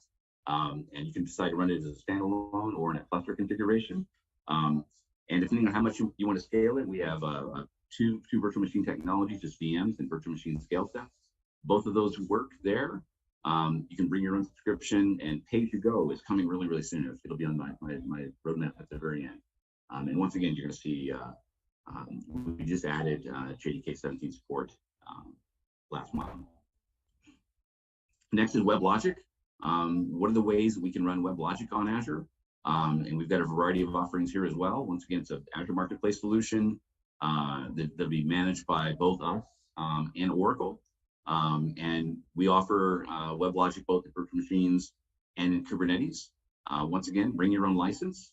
And you can see we've got support integrations with a variety of things, whether it's Oracle DB, Coherence, our Azure Load Balancer, App Gateway, Azure SQL, Postgres, App Insights, that's for monitoring. Yeah, so lots of investments there. And we have integrated Azure MySQL support coming. We already shipped that in September. And so next is going to be, Open Liberty WebSphere. And we've got, once again, great offerings for this inside of our cloud as well. Once again, it's a marketplace offering that has been, in this case, maintained and supported by both IBM and Microsoft. Once again, bring your own license. And we have lots of integrated samples and starting journeys coming as well. And then finally, we have WebSphere on virtual machines. And so once again, it's going to be a marketplace offering. Once again, a partnership between Microsoft and IBM. Bring your own license, use a trial license, and it supports both single instance and clusters, and has deep integrations with the IBM HTTP server. And you'll see here that our App Gateway support's coming very soon. And once again, we just had integrated support for Oracle DB, DB2, Azure SQL, and this past November. And so that's just a quick run through of all the ways that you can run, Jakarta EE applications in Azure. And you can see here we've got a bunch of stuff on the roadmap still to go. Some how to get started guides on running Quarkus on AKS. That's our Kubernetes service. Quarkus on functions. That's our that's our, lose my mind. Functions is just your kind of go run as you go. You only get charged for what you call. Yes, he's pay as you go support coming as well. And then we'll have a bunch of database support, a bunch of templates, and more how-to guys as well. So we're super excited to be part of the community, and make sure that, as I said, if you choose Microsoft, we have a great way to run all your Java workloads. And so with that, I will hand it on.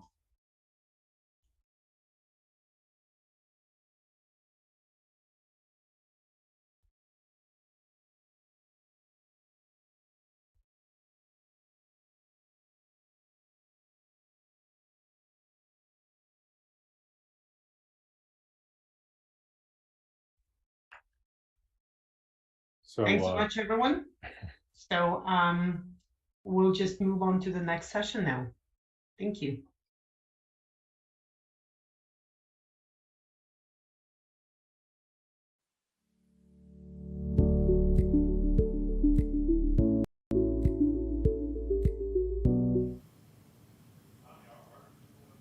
Okay, so we're back in the studio again, and you may notice that I've switched chairs, and I've been sitting in that chair for almost two entire JakartaOne live stream, but Shatnon told me that this chair is better if your left side is better. So I'm trying this for this studio session, and this is a very short one because we have a talk coming up. And the next speaker will be Emily from IBM. And I'm looking forward to this one because there has been some questions in the chat about microprofile and Jakarta EE, and I'm sure Emily will address some of these questions in this talk. And she probably has an announcement to make as well. So I'm looking very much forward to Emily giving us the deep dive into microprofile 6.0. Okay, you can turn your camera on.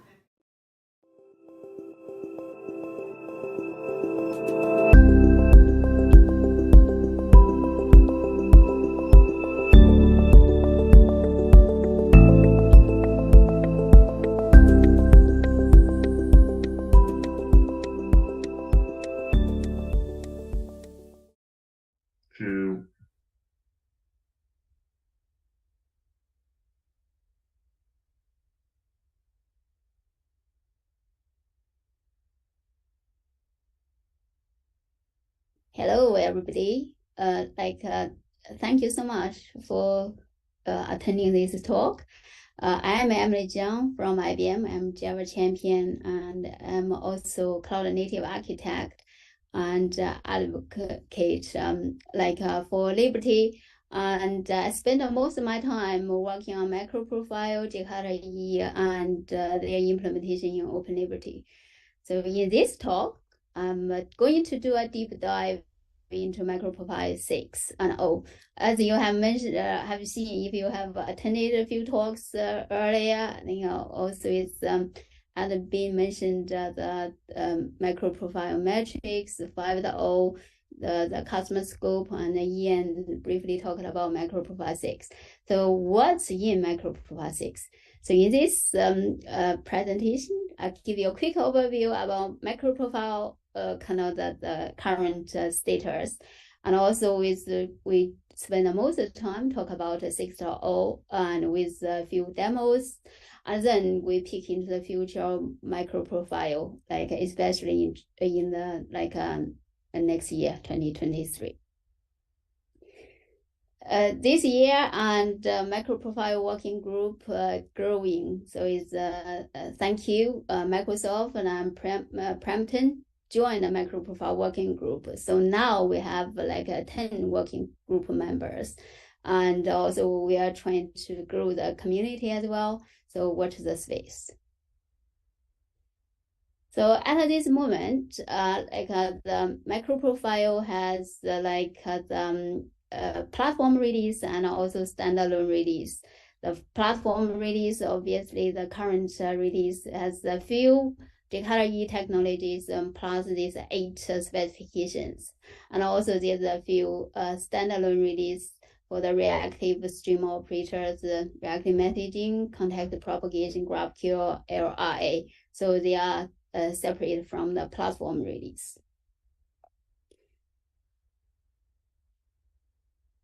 For the implementation of microprofile, the microprofile was mentioned frequently in today's JakartaOne live stream. So as you can see, a lot of lot of product already implement the microprofile. In IBM, there's an Open Liberty open source project. Also, IBM has WebSphere Liberty, basically repackaged Open Liberty and also added a few other features. Red Hat has Wildfly, JBoss EAP, and Quarkus. Tommy 12 has Apache Tommy, Oracle has Halligan, and also some Prana, and also Payara has Payara, and also Prana Cloud, and Apache Geronimo producer has Apache Launcher, and also some others like Hammock. As you can see, it's a very wide range of the implementation. So that's why it's why this standard matters, because the API is adopted by a lot of implementations. Now with that, discussed what's in microprofile 6. This what I'm going to present in the following few slides is about what we have agreed in the release plan, and the ballot is ongoing. Hopefully we can conclude the microprofile 6 soon. So this is the plan for the microprofile 6. Ian also demonstrated in his talk. Basically, microprofile 6 will adopt JakartaOne 10 core profile. From the very beginning, from the microprofile 1.0 release, is a microprofile package JakartaOne spec. So it's from a microprofile 6.0 is a package JakartaOne 10 core profile, and plus this the 8 microprofile specifications. As you can see, the kind of the updated specifications of OpenAPI 3.1, JWT authentication 2.1, and the metrics. And then you can see the yellow one, the new one is called microprofile telemetry. So this is the new spec. It is replaced the microprofile open tracing. You can see the open tracing moved to the standalone. So it's because it's no longer strategic. As you can see, so I will discuss later about microprofile telemetry. So what's in the microprofile OpenAPI 3.1? So the thing I want to let you know is OpenAPI 3.1 has no backward incompatible changes. So that's why it's a minor release. So it's what's in the 3.1 is the first thing we have been putting on the agenda. We want to integrate closely with Jakarta EE technologies. One thing is beam validation. So in the past, even if you use beam validation, you have to specify the OpenAPI APIs annotations to be able to honor the some descriptions. And from the microprofile OpenAPI 3.1, it automatically translates beam validation annotations such as positive, automatically give you some the description. You can see is minimum 0. The other thing is security requirements sets. Set is kind of can be used to model both optional authentication and multiple authentication. So in this flavor, so I mean the optional either. So either one is empty here, and this flavor you have an open bracket, and here you contain both. So this is kind of the multiple. The third one is additional properties added to schemas. Is here when you describe the schema, you can see additional properties, and then when you do the OpenAPI, so basically you can see the additional properties. You can see the ref to the another class. The following thing is the API responses. The API response, this annotation can be added to the class level. In the past, you have to go to the method. So this means this response applicable for all these methods. The following thing is extensions attribute added to extensions. So basically, it's you can specify here extensions and then add extension name value, and then we will generate this description. You can see this is like a name and a value automatically being honored. So that's a quick run through about microprofile OpenAPI 3.1. The next thing is microprofile JWT 2.1. Again, the JWT 2.1 is the minor release. There's kind of no backward incompatible change. So the first thing is you can specify the JWT token age. So basically in the microprofile configure source, you can say mp.jwt.verify.token age. So this is in second. So it's you can. I think it's kind of the runtime with the implementation. We read it and validate the JWT token to see whether it's still valid or not. The second one is another property added to specify the clock screw. So basically, again, this in second. Again, is kind of within this 60 seconds, the token won't be expired. So this is cater for the different computers. They use a different they might have a different time, but it's kind of this cater for some cookie, some token expired is just because the computer time different. The third configuration is added is about key or algorithm. So basically, it's can specify what's allowed algorithm. So you can say, okay, this is only this the algorithm is allowed to deprecate all this key. So it's basically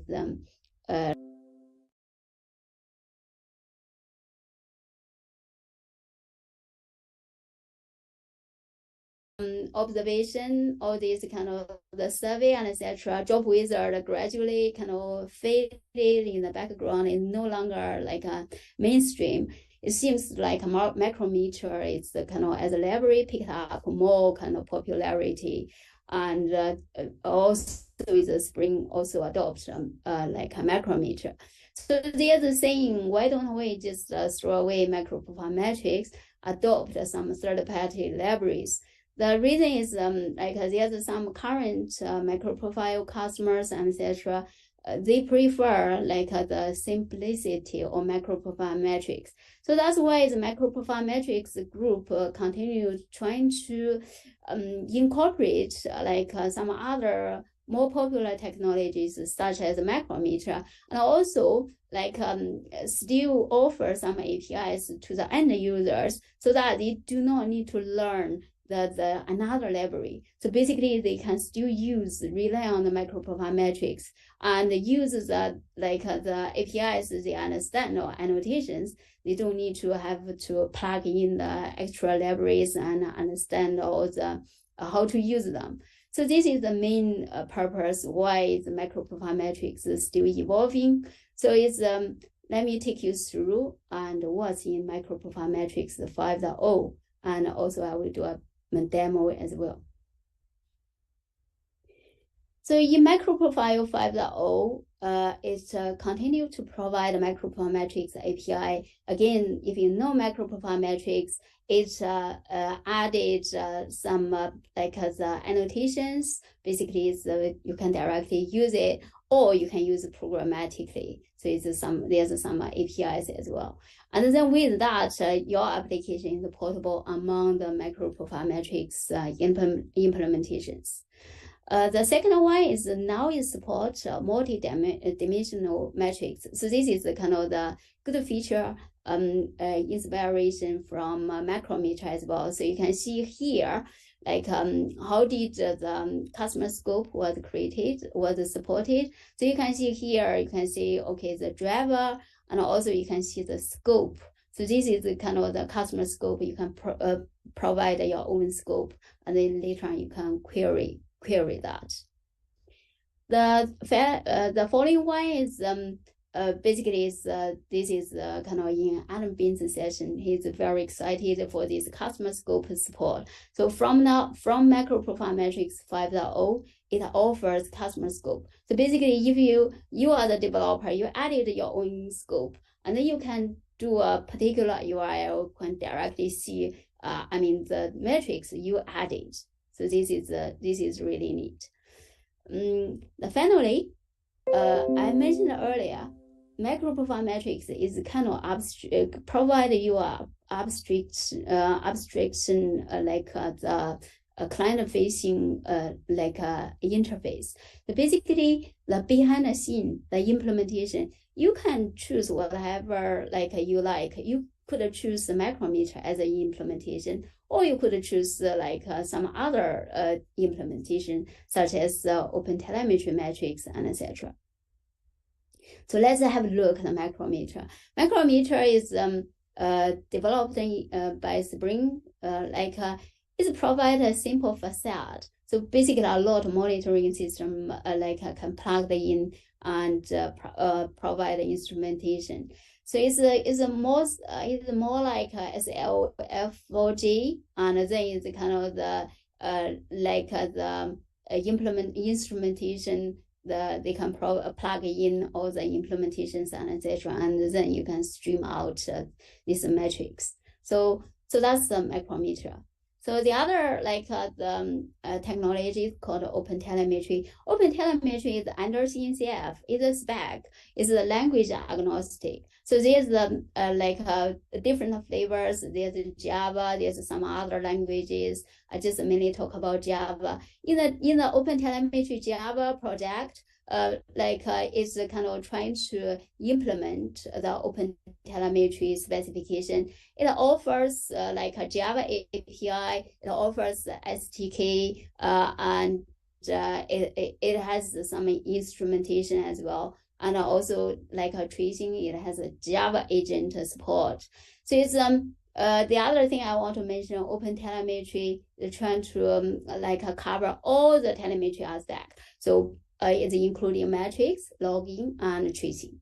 So it's so basically it's the one pillar here, like in the context that will be an open telemetry matrix.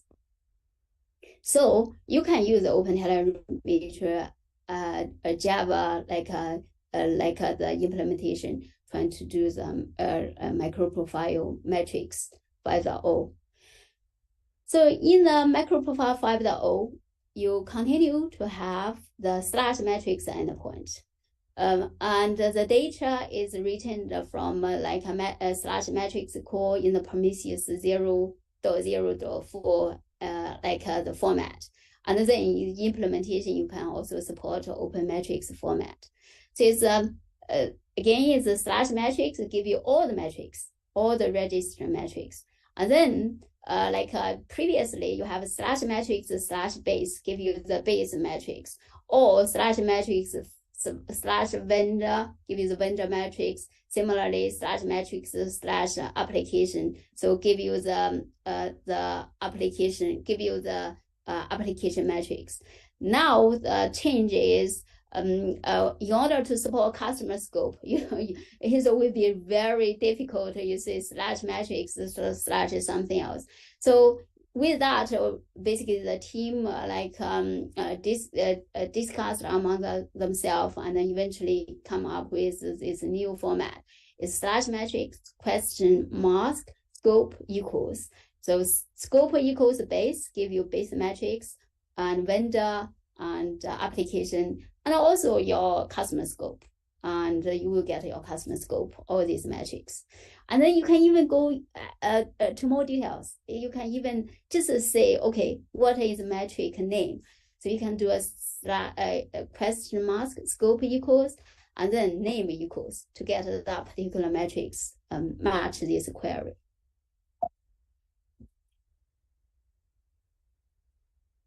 In OpenLiberty, we implement a micro profile matrix under the feature MP matrix dash 5.0. So it's obviously we kind of provide like a vendor matrix, give you a lot of GDM, all these metrics data. And also we obviously support micro profile matrix API. And also like goes with us saying we add the customer scope and etc. And in our implementation, we put in micrometer.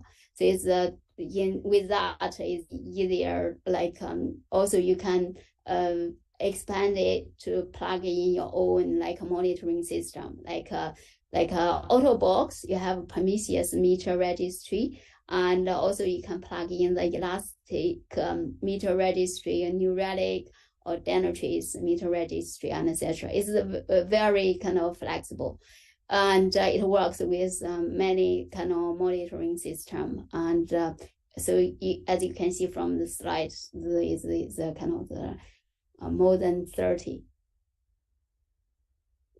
So in the next few slides, I want to give you a quick overview about micro profile matrix 5.0 because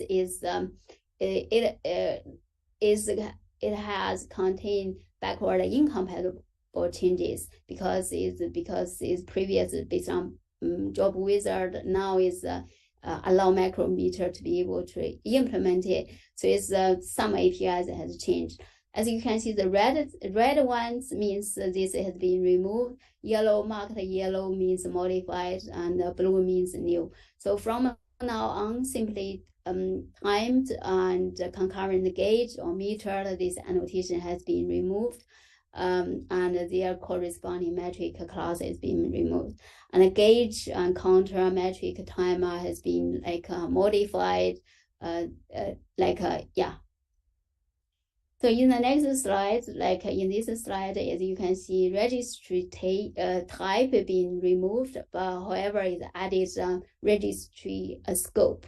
And then also the metric basically metric registry has been updated, and also the metadata has been updated as well.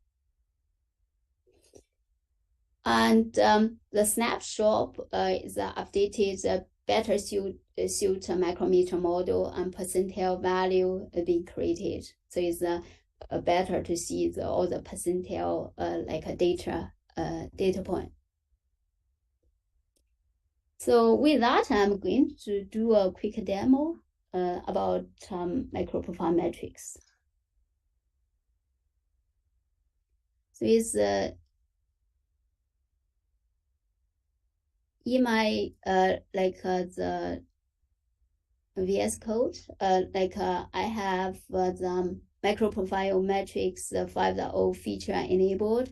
So at first, I just show you I have a car metrics. So basically, in this one, I want to also demonstrate to you here how to you add the customer scope. So you can just say registry scope, this is your customer scope.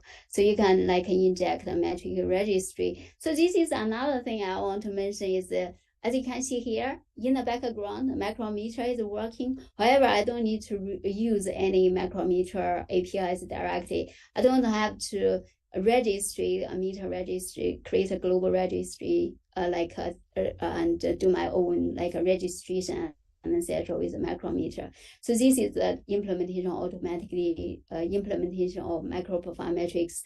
I automatically do it for you. So you have created this customer scope and created this basically metric registry being injected into it. And then you can create a gauge. You can see card or logged gauge and speed. And then you can even do the the metadata builder. Here you can build the car speed summary metadata. And then later on, you can add this histogram. So here again is you can register a timer. So you have these metrics, card or logged speed, card or speed like a summary, and also you have a timer. And in this application, it's very simple. It's like a JakartaOne application. So you create the metric, the car metrics, so containing all these metrics. And in this JakartaOne resources, basically you can inject this car metrics. So it's here you can inject this car metrics into your controller. And then there's a few operation, REST operation to the log, unlog, and then start driving. So basically it's a simulator. Here is simulator the speed. So basically a thing start driving and then end driving. So it's a start stop. So it's the major a simulation is the start speed thread here, and basically randomly generate the speed, and then this is called the metrics, the speed update. So is that speed update directly call in here. So basically this is your histogram. So it's basically have the tag and also the value and update the speed.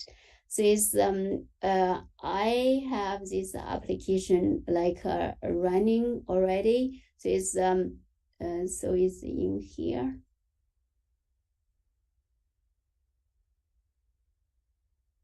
So in this basically is this is the application running. So it's I can see stop driving is already driving.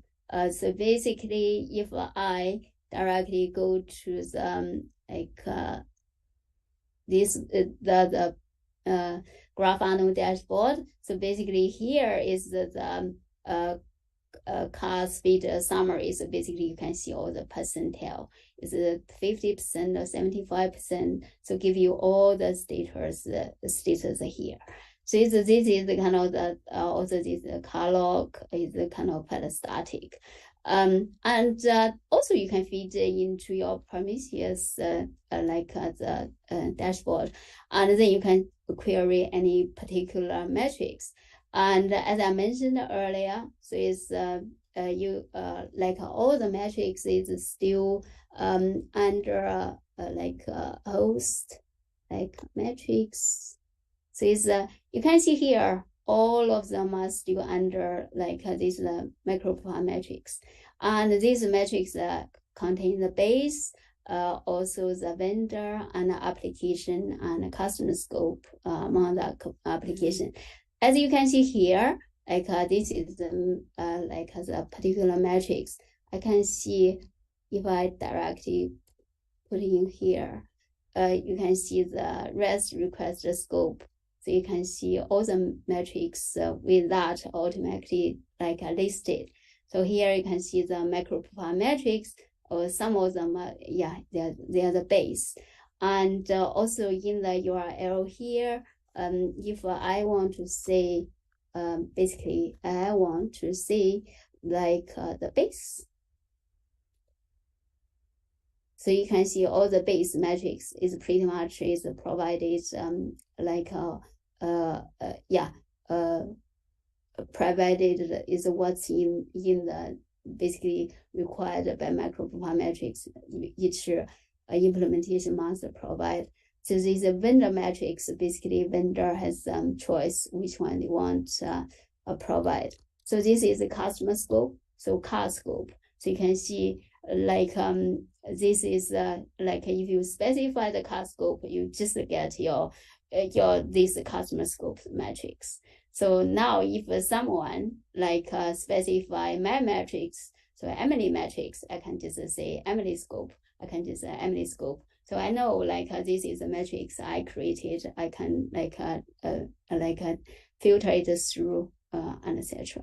So this is a kind of quick run through about macro profile metrics 5.0. By the way, if you have any questions, please feel free to post your question on the chat. So let me carry on with the next one, which is the macro profile telemetry 1.0. Again, I mentioned earlier, macro profile open tracing was moved out, and macro profile telemetry 1.0 was moved in. Why? Probably now by now you know is that open tracing and open sensors merged together become open telemetry as under CNCF. Also, I briefly mentioned open telemetry has 3 pillars: tracing, metrics, and logging. Why we we look at a macro profile telemetry replace tracing first? That's because the macro profile telemetry make the tracing API stable first. So they focus more time to get a tracing out, and then they work through metrics and also the logging. So with that, this is what's in the macro profile telemetry 1.0. By the way, this telemetry 1.0 is has been released to Maven Central. So also you can find out the spec and etc. It's a very small specification. So the main thing is it adopts open telemetry tracing. It does not, this spec does not provide any APIs. It's because open telemetry is already a spec. We don't really want to wrap it up and give you a new APIs. So it's because I think that's going to be a mainstream.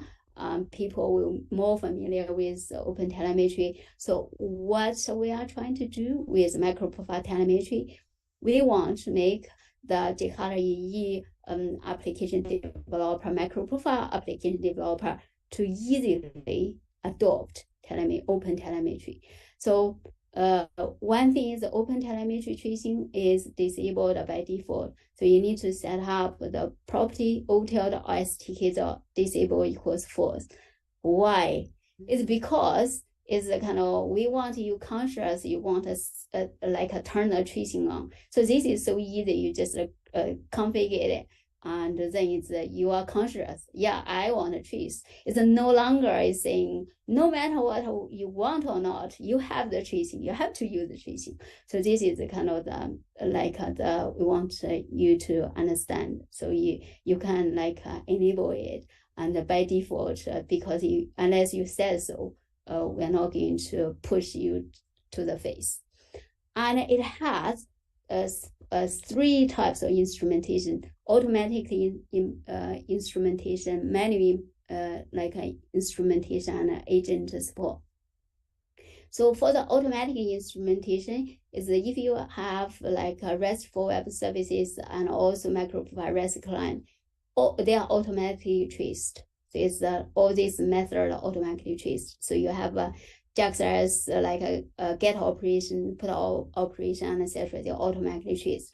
For the manual instrumentation, for some other additional method you want to trace, and you can like trace, adding manually trace it. So you could either use some like annotations, like with a span, or you inject a tracer or span and etc., or do programmatic lookup, span or current, or something like that.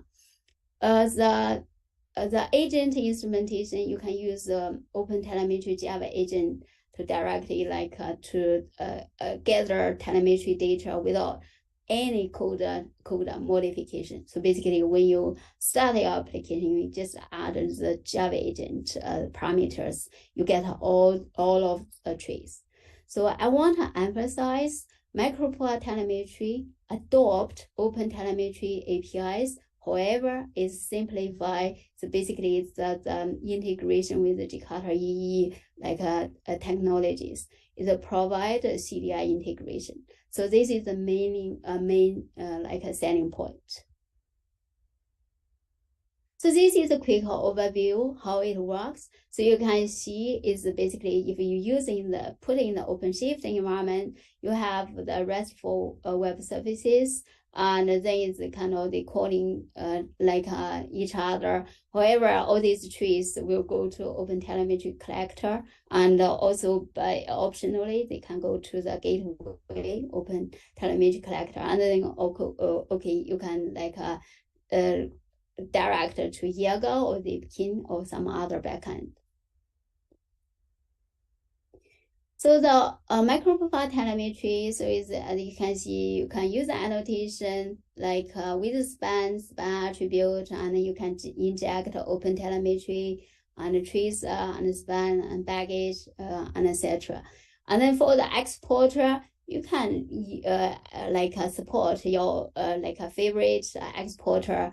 In Liberty, we support Zipkin, Yaga, and others. Basically, also you can bring in your own exporter to add as a dependency in your POM, and then plug into it. With that, let me do another demo for the the tracing.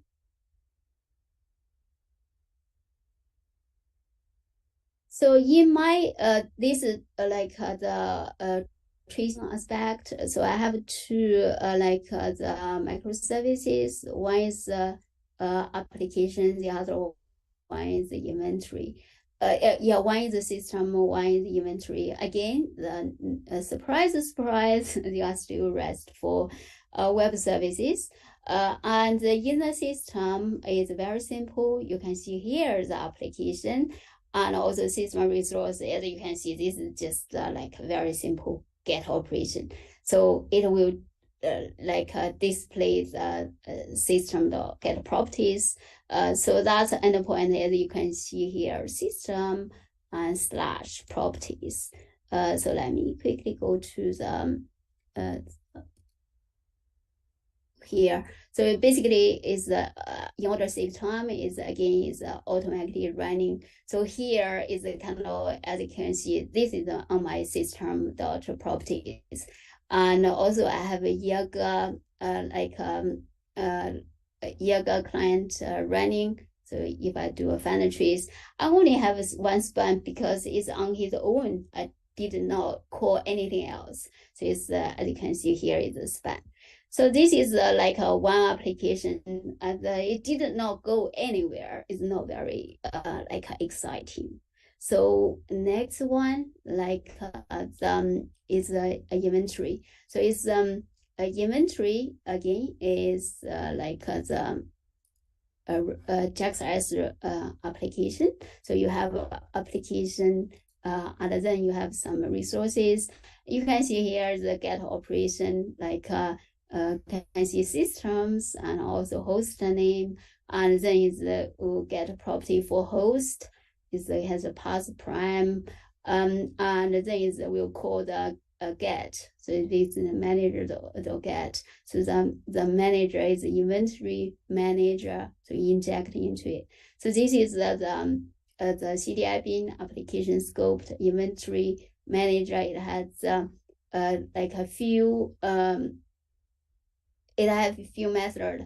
One thing I want to mention here is the kind of basically is not just as resources. So what I want to do is I just inject a tracer. So it's a tracer. Tracer is like the as you can see here, like Open Telemetry API tracer. So it's inject a tracer, and then it's a get operation. Basically, you can see like the basically when you do a kind of inject a tracer, you can see tracer the span builder. So basically create a span, and then is basically the get a property span, and then you can add event, and then you end it. And then the other operation, this is get operation. This is the get method. The other one is add like the property. As you can see here, the tracer and build another span, add property, and then it's kind of the set property. And later on you can see this add event, and then it's kind of it's an end. So so this is the inventory manager. So it's basically in here is inject the inventory manager into the JakartaOne resources. So you get a manager, and first you do the manager.get. So it's that get method. That get method obviously we'll call that kind of the create one span, yeah. And then it's kind of the and then we'll call the add. Add will create another span. So it's so this is how the like inventory works, and then it's kind of the let's go to the poke that URL. So basically, so for that, let me see. For that, so basically, this is kind of the inventory systems and localhost. So basically, I call this localhost. It's if you can recollect it, it will go to do the get, and then later on we'll do an add. So now, if you go back to the to here, like the inventory, so the service name inventory. So you can see is basically you got 5 spans. So this is the first, the inventory. This is the kind of the endpoint, and then call the inventory get properties. First is the get properties. Now get property actually is call into the system like return the property, and then you do a add property. So it's do the add property. So it's as you can see, all the spans basically connected together and form the one trace. The one thing I have not showed you, which is how was the magic be made. So it's like as you can see here in the system, like mentioned here, in this like I used nothing. I did not use any like open telemetry APIs. So this is kind of automatic kind of the basically the automatic instrumentation. How did I enable it? So very simple. So all I need to do, I will say, okay, I want a trace. I just say otel.stk.disable equals false. Also, I specify, by the way, my exporter is Jaeger. So that's why I plugged in Jaeger. And this is my OTel service name system. So this is like how it works. It is automatic. And the other one is kind of the inventory, which I showed you earlier, is manual. Again, no surprise here. You have to say, okay, I want a trace. And again, my exporter is Jaeger. and my service name is inventory. And then is, as you can see here, I just demonstrated, I just did the injection for the tracer. So in this example, you can see here, like the menu, and then call into the the automatic and back to menu. As you can see here, the system client is basically because it does call the get properties. So this is the system client get properties, and that's go to the go to here. You go to here. So that's why in this tracing, you can see the system properties that actually went out to another service call into the system client, call into that and the URL, and later on come back again. So that's a quick demo of the microprofile tracing, microprofile telemetry. With that, let's go back to peek into the future.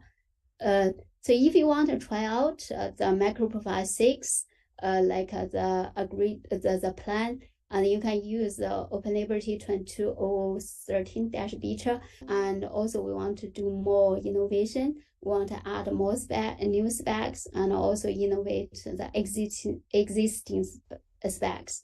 And also we want to grow awareness and options for microprofile. We want the strength, the brand. As you can see, we have new members, and also we want to expand the microprofile in different geo, and hopefully get more the members, and push the microprofile further, and get more adoption. And also we want to establish a champion program, and plus we have been pushing hard to grow the compatible implementations. And then with our saying, we want to welcome new members. We also want to adopt, want to get, other companies to join microprofile working group. And again, is we want to grow our commuter group, and also the contributors as well. We want to work closely with Jakarta EE. So basically, we want to continue to demonstrate Jakarta EE and microprofile, they work beautifully together, nicely, provide really, really powerful cloud-native technology roadmap for all the people who want to do the cloud-native applications. So it's this is the aim. As you can see in microprofile 6, we already embrace Jakarta EE 10 core profile. The technical goal for 2023, we want to evaluate cloud storage, converters, distributed cache, and also serverless programming model. So we want to see whether we can create a serverless programming model, so that in any other cloud you can directly deploy your microprofile applications. They work is without any glitch. And we want to evolve telemetry to embrace metrics and open telemetry logging as well. And that also I want to try to emphasize microprofile and Jakarta EE. We want to align on the ongoing purpose. And also we want to have a look at the gap between the Spring technology and microprofile to see whether there are any gap we want to cover. Finally, we want to improve alignment with the cloud infrastructure, and also we want to follow closely with the Java, the technologies, etc. We want to evaluate a record on the virtual thread and etc. And as you can see, we want to explore virtual thread usage in microprofile APIs. And also we want, because cloud technology moving really fast, we want to stay closely with the cloud infrastructure to see whether we can do better to create a really cohesive cloud native this ecosystem. So finally, if you are interested in micro profile, please log on to use this URL, log on to Amazon to to have a look at this book. And this book I co-authored with a few of my colleagues. So with that, thank you so much for tuning in. Are there any questions?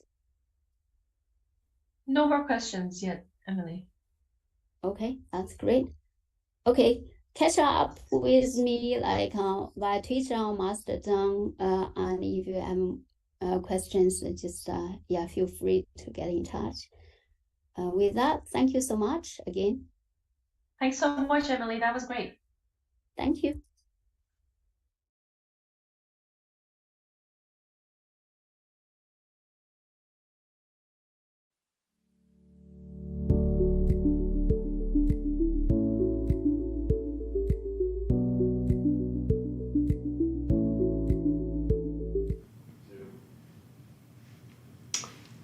Hey everyone, so we're glad to be back in the studio. That was a great talk for Emily. I now hope that everyone is understanding a little bit better what MicroProfile 6 is all about, and we're happy that that community is doing well also.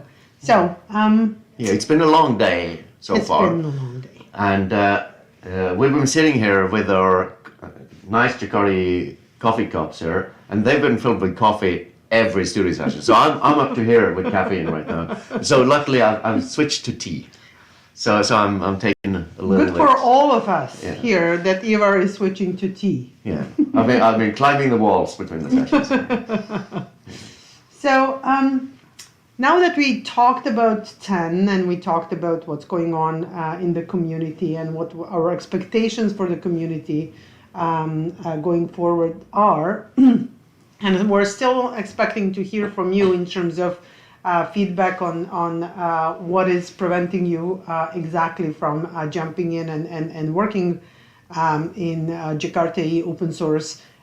We do want to talk a little bit in terms of the events, what's coming up in 2023. We had, and Ivar, I'm sure you will agree, a pretty good year in 2022. So what do you think? How do we want to top it up and even exceed in 2023? Yeah, I mean, we should continue the way we did in 2022 by being present at as many conferences as we can. Yeah. Either speaking there or having some of our representatives from member companies and community speaking at a conference. So we just make sure Jakarta EE is mentioned at every important Java event around there. And if you are doing something with Jakarta EE, do not forget to let us know about it. No, because so then we can promote it. And exactly, we want to promote your work. We want to make sure on socials we let the world know that you are helping out, and they can come and listen to what you have to say. So to sum it up, we do want to be on face-to-face, so in-person events, but we also want to do virtual events as many as possible. So I think the live streams, we're pretty kind of happy how we're doing with our live streams, and I think it's safe to say that next year, early December, we can expect the 5th edition of JakartaOne live stream. Most certainly, and this is not the only live stream. We have lots of others, don't we? Yeah. So this is the shout out to the community. If you're interested in organizing the JakartaOne live stream in your community, in your language, do get in touch, let us know, and we will help you out with organizing that event. So that's another example of community-driven events for their own community. So do get in touch, and we'll be happy. We'll be happy to guide you to the process, and you can have your own JakartaOne live stream. Yeah, and it doesn't have to be conferences. I mean, it can be hackathons or live coding or any other event, small meetups in Java user groups. Absolutely. Or similar. Yeah, so, and do let us know. So I think it's worthwhile mentioning the hackathon that you recently participated in Paris, right? Yeah. So we would love to get opportunity to participate in hackathons like that in any of the gatherings that you're making.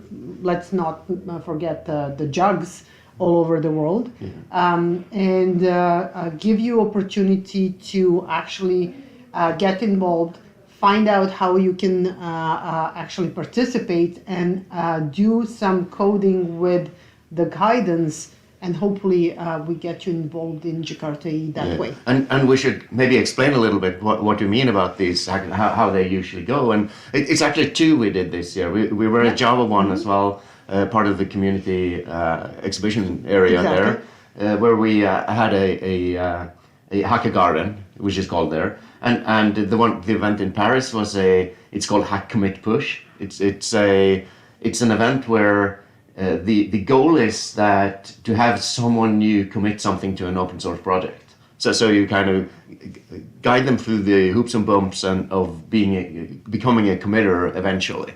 Yes. So I'm tying this into our poll question that I'm again inviting you all to answer.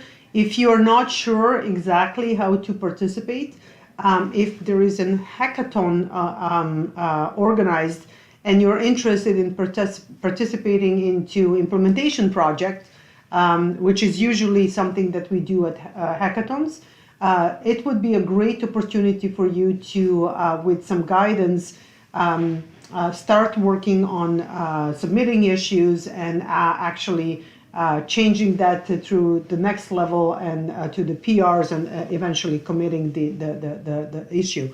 And that will take you to become a contributor at the Jakarta implementation project, which is an excellent way to start.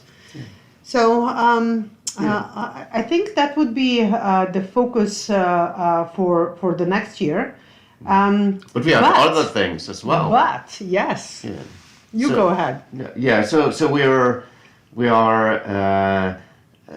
not only going to be at conferences and doing this JakartaOne Live, we will also have sort of our own conference, or at least a track at the conference. Yes. And that kind of ties into one of the poll questions, and we've kind of been asking who's going to that Nexus. Yeah. And did you know that we have a Jakarta track at that Nexus? So that's where we're going to be. That's where we're going to be, and we're super excited about it. We're grateful for the opportunity from DevNexus organizers. It is going to be in Atlanta, April 4 to 6. And there is going to be, for the very first time, Jakarta track. We already have a couple of early submissions accepted. So please have a look at the website occasionally and check it out. Do come to a conference. Do support Jakarta, and there is tons of things you can learn and meet all the experts to get even closer and find out a little bit more with what's going on with Jakarta. Yeah, and next year happens to be the 5th year of Jakarta, so maybe we should have a party in Atlanta as well. I think we ought to celebrate the 5th year of Jakarta. That is going to be far longer of Java enterprise development and building the standards, but Jakarta 5 years, that's quite a milestone that we certainly intend to celebrate. So hang with us and stay with us to let you know how are we going to celebrate that. Yeah, and of course we will also be running at conferences, and I am hoping one day eventually I will be running, not as fast as Ivar and as fabulous as Ivar, but or Emily or other but you would look runners. Just as good since you would be wearing Jakarta running Exactly. gear. Yeah. So that's the goal. So why don't we repeat your... Yeah, let's show that video again, because there are probably some new viewers that didn't see it earlier today. So And it is inspiring video. So Yes. we will be running after this virtual event, and I'll let you know how I do yeah, that. but before we run that video, then we should also maybe introduce the next talk. So and then we run the video and go directly into Okay, that talk yeah, sounds afterwards. good. Doesn't that sound like a good idea? Yeah, so do you know who the next speaker is? I happen to know that is I Bruno. also happen to know. Yes. Bruno is great. Yeah, and what's Bruno going to talk about? Oh, he's going to talk about open telemetry with microprofile. And I think Adam Bean was particularly interested in open telemetry within microprofile Yeah. and having comments there. So it will be a good talk So to Adam, if you're still here, stay tuned for the next session. This is for you. Only for you. Oh, no, it's for everybody, right? Joking. I'm just Yeah. teasing. So let's see Eva running. Yes.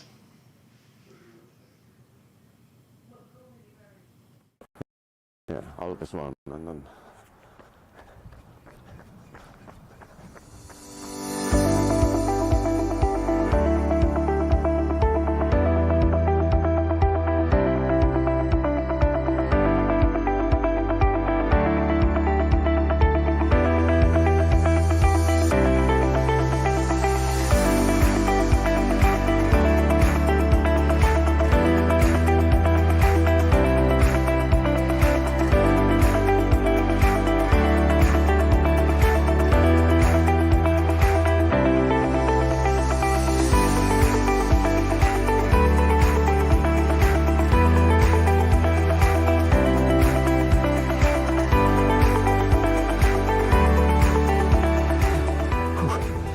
Yeah, so if you're at the Java conference around the world and you meet me there, make sure to join me for the community runs that I usually do there, and I'll hook you up with some nice t-shirts and we'll get for a run.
Telemetry with Eclipse microprofile. I am Bruno Batista. I'm a principal engineer at Red Hat. I'm also an Eclipse Foundation committer and contribute and an organizer for the Coimbra Java User Group and the JNation conference. So for today, I'm going to talk to you about microprofile open tracing, the new open microprofile telemetry tracing, and open telemetry, and also migration paths that you can take to move from the legacy to the new specification. So about Eclipse microprofile. So this is the old version 5, and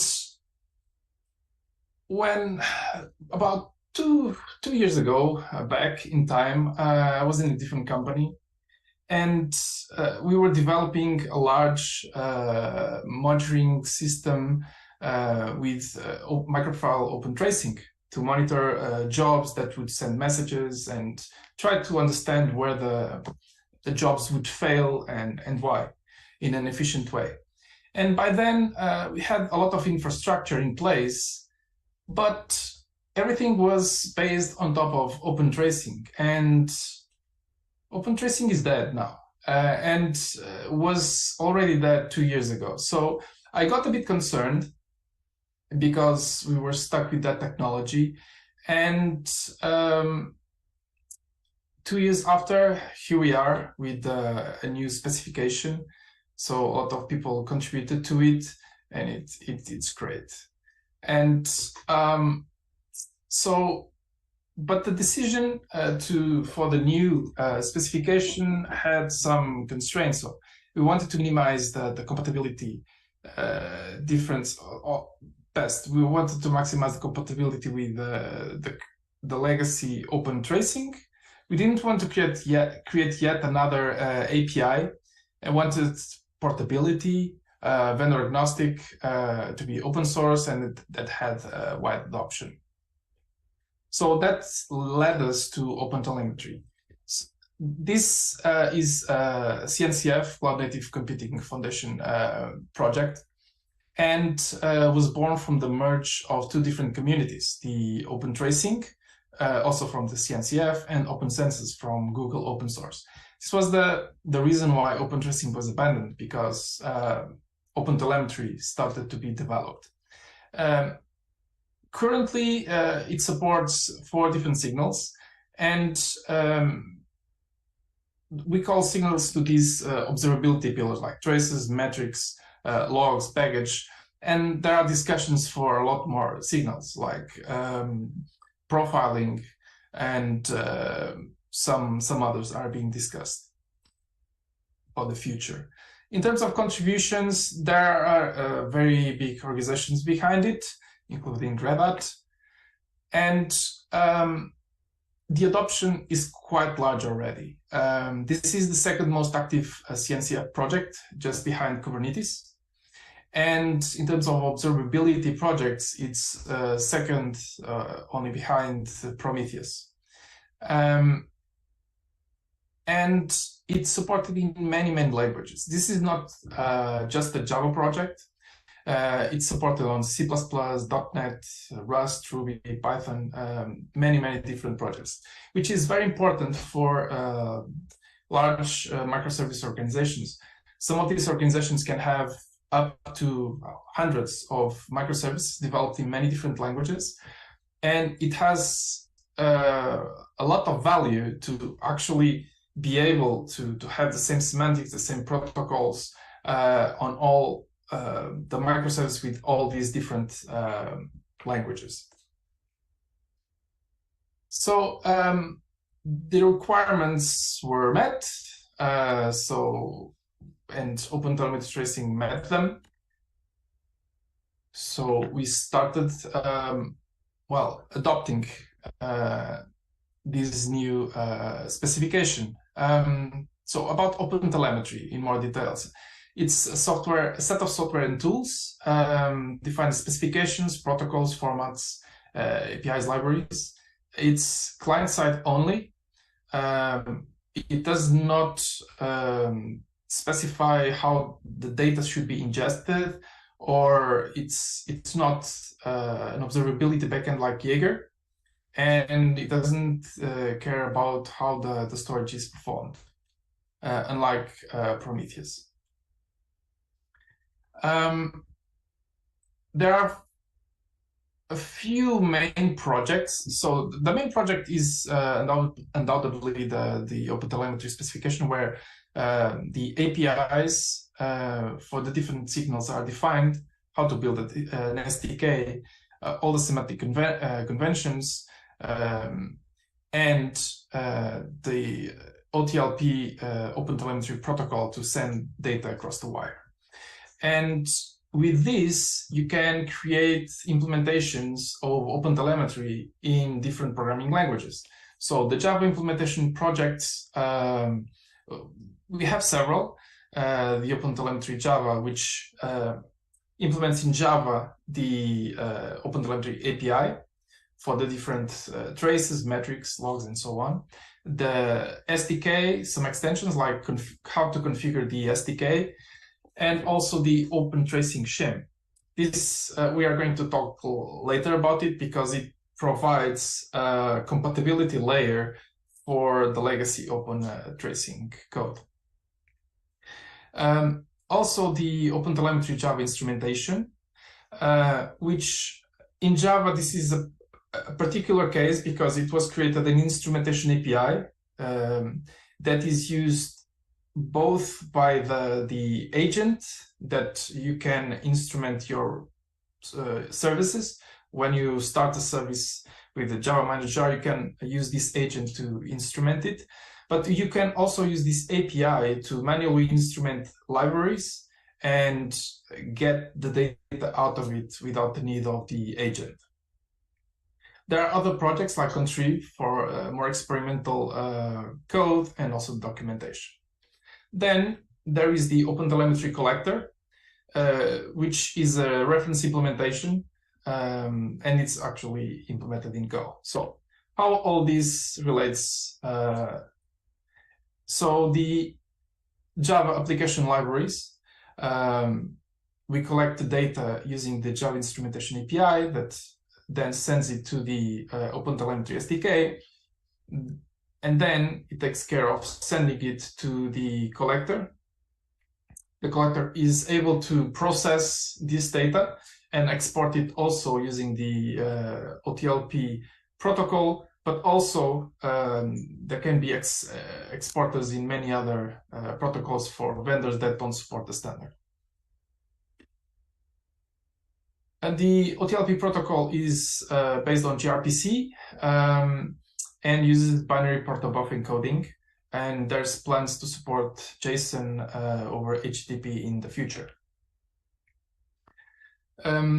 About different signals and its maturity, as of September, tracing was stable, as baggage was stable as well. Metrics, the API was stable. The SDK had mixed, especially on the semantic conventions, because you need to define a lot of conventions to do metrics. There's a lot of different types of information that you want to collect, and that takes a long time to settle. Also, logging is being worked on, but we care about tracing, and that is perfectly stable and usable. So the main classes on tracing, OpenTelemetry tracing, are the tracer provider to access the traces, the tracer that creates spans and the spans themselves, and also the semantic conventions that are specific for tracing. On a span, like on OpenTelemetry, Open Tracing, you have the name and a parent, so you can correlate different spans inside the same trace. You have a context. You have the start and end timestamps, and you have attributes, not tags, but now they are called attributes, and they are key value pairs. And also the links and the events, also a status. But links and events are not widely supported yet. They are fairly new features, and they are not yet implemented in most places. So microfile telemetry tracing is based on top of OpenTelemetry. And it wants to be fully compliant with OpenTelemetry traces, will not reinvent its API. There is no feature that was added on top of OpenTelemetry tracing. And it aims to provide a migration path out of microfile open tracing. So it will be off by default and must be enabled using this property. This is because of the compatibility with the previous spec, and in time it will provide more functionalities available in OpenTelemetry. It will enable in the future other microfile specs to use OpenTelemetry and be part of a wider, will allow us to be part of a wider open source community. So the main differences between the legacy microprofile open tracing and the new one. So tags are now called attributes. The traced annotation is now width span, and this width span annotation comes directly from OpenTelemetry. We cannot really inject the legacy tracer, but there's a new one that we can inject. And the old baggage that was carried by the span context is no longer available that way. Baggage is a specific, it's a signal. It has its own specification outside of the tracing context in the OpenTelemetry part. Not yet implemented in microfile telemetry tracing. Well, the exclusion of microfile related endpoints, span creation and automatic span creation and integration with microprofile REST client, for example, and the full configuration using microfile config. However, some of these features are already implemented in Quarkus, and the last one will be ready soon. The current implementations are available on Open Liberty and SmallRye OpenTelemetry. And Quarkus is still not fully compliant, but is compliant enough so that we can demo migration with it. So for the migration path, I can tell you about two paths. The simple one, if you don't use any manual instrumentation and you just use the standard out-of-the-box instrumentation that comes with Quarkus, previously with SmallRye Open Tracing, you just need to change the extension. You remove the old one and you add the new Quarkus OpenTelemetry. If you have manual instrumentation, you will need to use the OpenTelemetry shim along with OpenTelemetry in order to maintain the compatibility with the old code, unless you want to do a big bang and change everything in one go. But there is a path where you can do this in small steps. And the OpenTelemetry shim will give you this answer. So when you remove the implementation, for example, from SmallRye, the library from SmallRye OpenTelemetry, you will not be able to access the OpenTracing, the OpenTracing API any longer. And this shim has that API, so the code won't complain. Most of the code won't complain, and will include also the semantic conventions that you were using, and will provide you a bridge for the spans to go to the OpenTelemetry side. However, the microfile open tracing specific features are not covered by this. So you will need to change the traced annotations by the new one, and all the CDI bridges will need to be updated for the new classes. And also, if you are using the legacy baggage, you cannot use it any longer. So you'll have to do a hard migration. So you can do this manual instrumentation in migration in 3 steps. So replace the dependencies, remove the microprofile open tracing specific features, and replace existing, and then you can replace the existing manual open tracing instrumentation and then remove the shim. So let's do a demo. Let me go to IntelliJ. And in here, I can show you a very simple application. This has a resource endpoint, and it stores on a Postgres database an entity, well, a lot of legumes here, and that's pretty much it. This resource does CRUD, but I'm going to focus only on the list, which is the simplest method in here, because I want to highlight how this instrumentation really works and how can it be migrated. So on the side, I have here a Docker Compose running with a Postgres database and a Jaeger with an OpenTelemetry collector.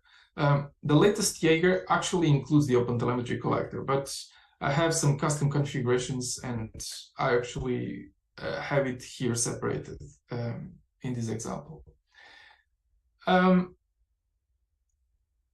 Okay, so in terms of dependencies, I'm going to start with the old Quarkus small-right tracing, and I'm going to start Quarkus in dev mode, so here in the console. So while we do this, I have an endpoint that I can call. Okay, it started.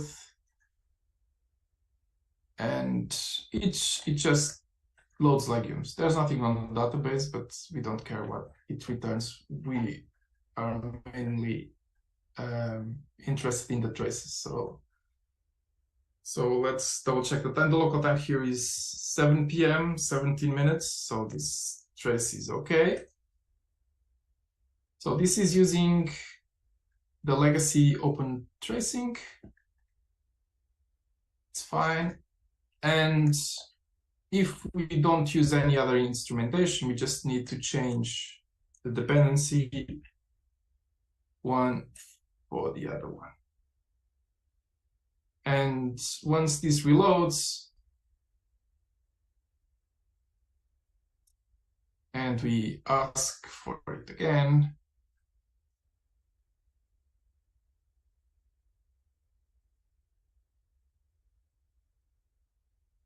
or not,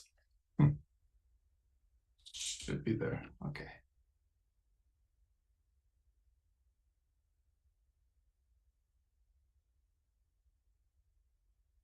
Interesting.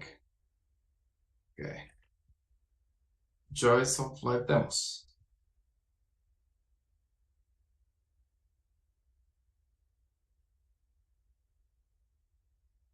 Okay, let's try it again.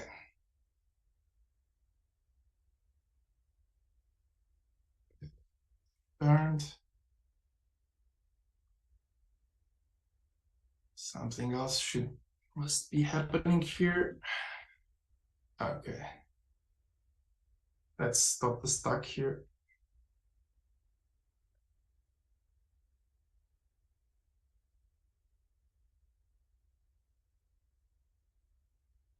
And do a small compile.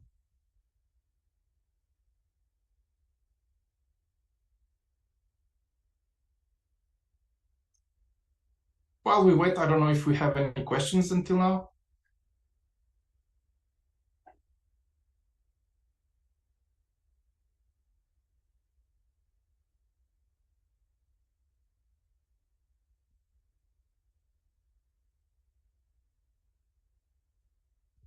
Here.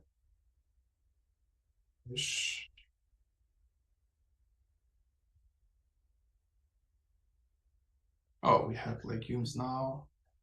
Fresh. And this thingy now uses the OpenTelemetry library. Okay. So, as expected. So what was wrong here, and I realize it now, is if I go back, see this huge address, sometimes the timestamp stops in the past. So unless you remember to actually reload the whole thing, you will not see the latest ones.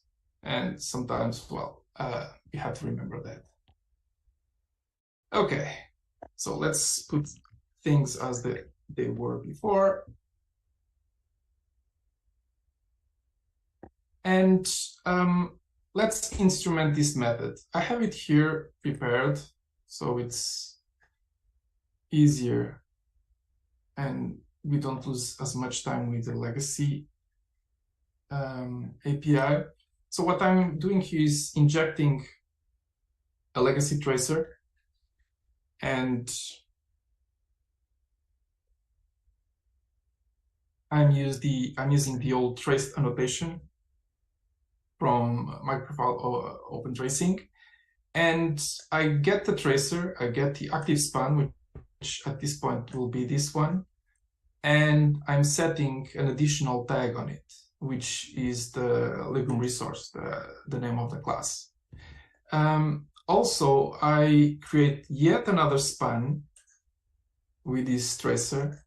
I build it and it will have this name. I start it, then there will be the database call, and in the end I finish this span.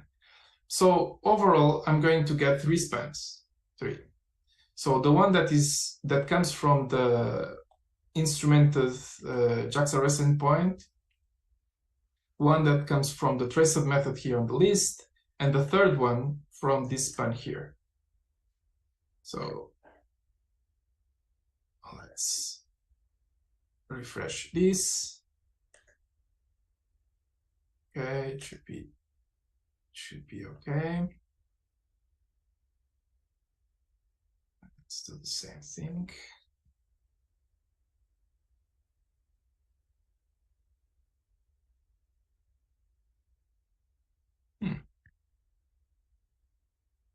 Something to make me happy today.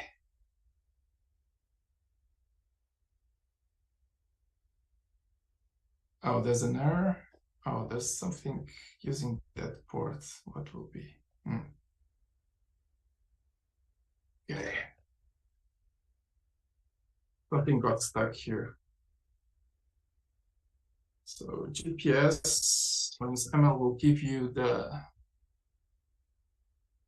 processes running here. And I bet this is the one.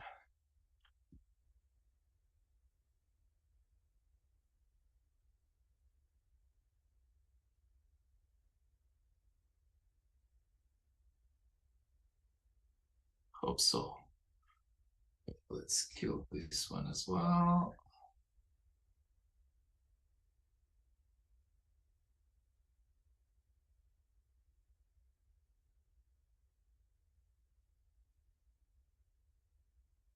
Okay.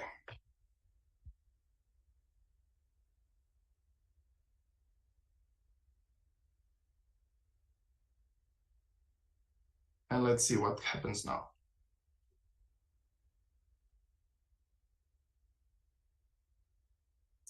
Okay, seems to work. Let's do the call. Okay. So this is what I wanted to see. So 3 spans in the same trace. So the first one comes from the list. The second one comes from the traced annotation, and it has the annotation legume resource. And the last one is the manual instrumentation. Has the manual span. Cool. So now what we need to do is to actually change these for the new OpenTelemetry and the shim. So we need to start by changing the dependencies here on the POM. But I'm going to show you something that will cause this to give you an error. So if I do this, the code will try to live reload, but it will give us an error because I'm using OpenTelemetry and the legacy small array open tracing. So Quarkus complains and says that OpenTelemetry extension trace cannot be used in conjunction with either the small array open tracing or the Jaeger extension. So this cannot be done. That's why we need the shim to provide a transition layer. So if we do this,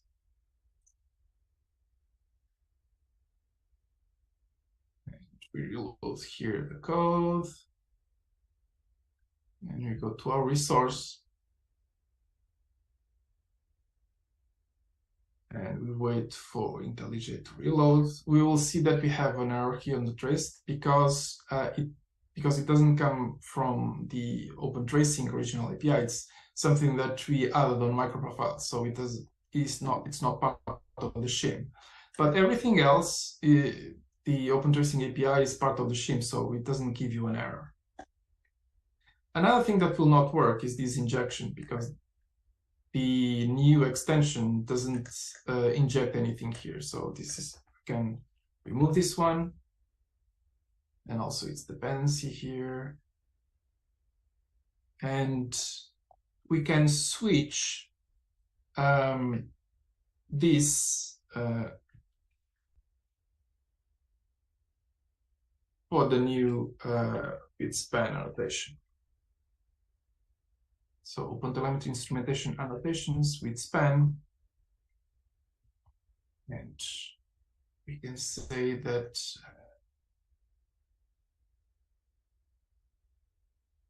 this is the hotel from OpenTelemetry annotation. So now we need something else, because we need the Open Tracing tracer, and we need to get it from somewhere.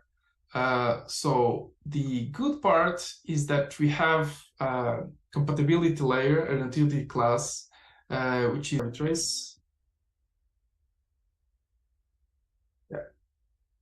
Okay, so this code will work now, and we still need the OpenTelemetry SDK object injected. So we can go here and inject.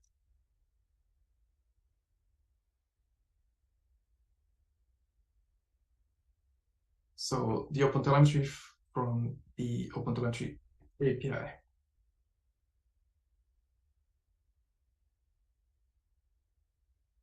Okay.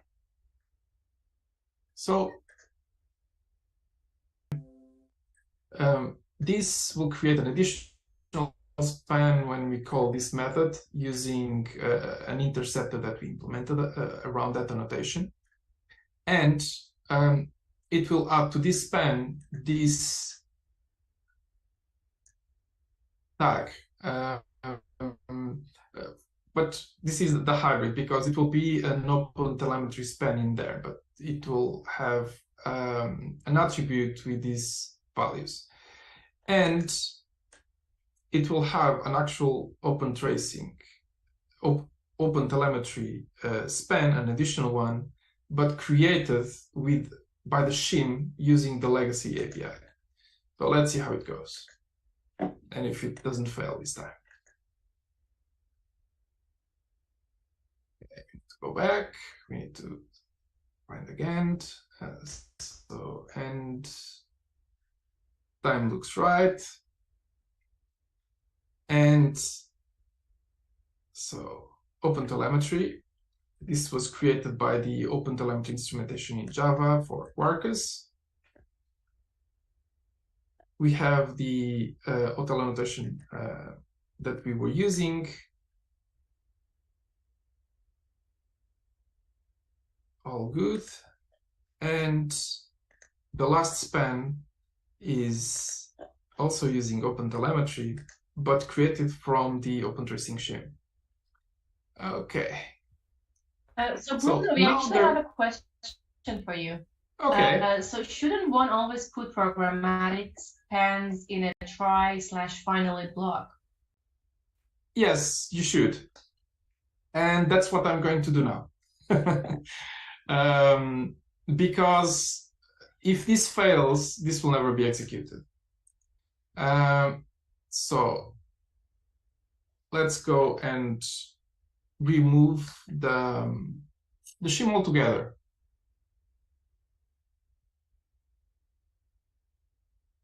So now when we go again to our resource, and we refresh IntelliJ.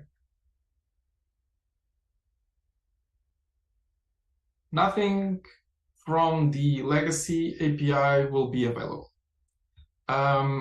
So I'm going to comment all this code just because we want to have it just for reference. And we'll use the new OpenTelemetry one. So to get the current span, you can do it like this. Current. So we get the current span. We can actually go there and set an attribute, not for the component, but well, let me get the semantic conventions. So semantic attributes. So out of the box, you have this huge list of attributes that you can define on spans and also metrics. And this is very important. You should use these attributes whenever possible because they are standard. And if you are using, let's say, a service that uses Java and a service that uses Ruby or Python and so on, if everyone uses the same attributes, you can actually generate metrics and have quality indicators that you can correlate across different programming languages. So for this particular example, I'm going for the namespace, and I'm going to put the name of the class here. So web service, so web resource class, get name, and it should be. So next, let's create a span like we had here. But to create span, we need a tracer. We don't really need the OpenTelemetry here. We could get a tracer from the OpenTelemetry SDK, but you have many tracers available and you need to know which one. But we can get just a standard one if we inject it.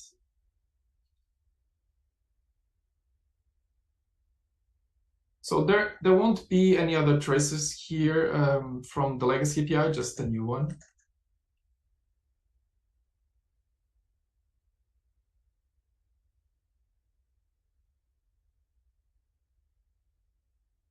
So, and you can go to the tracer, get span builder, and we can give a name to this span. Let's use the same name as before, but manual, let's call it hotel just to make sure that it's different. And we can start the span, and we need to store it. Let's call it the DB span because this is going to the database. Whoops. Now comes the try catch. Because OpenTelemetry has the scope concept, so, and we can start a scope from the DB span. And if we make this current,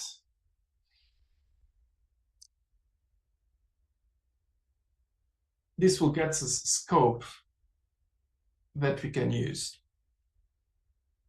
So we'll put this code here. And then we can catch any exceptions that might happen. Whoops. And if an error happens, we can say that the DB span got an error. So we can go to the status and set it by saying that we got an error, and can use the for this purpose. We can use the exception message. I'm gonna rethrow the error here. And return this. And we don't need this anymore. And in the end, and this is the important part, we need a finally to actually end the DV span. So this will be called regardless of if an exception happens. So nice comment. And this way, we have our code totally instrumented with open telemetry. So let's see if we have any outdated imports. Okay, everything was removed. Let's build the code again.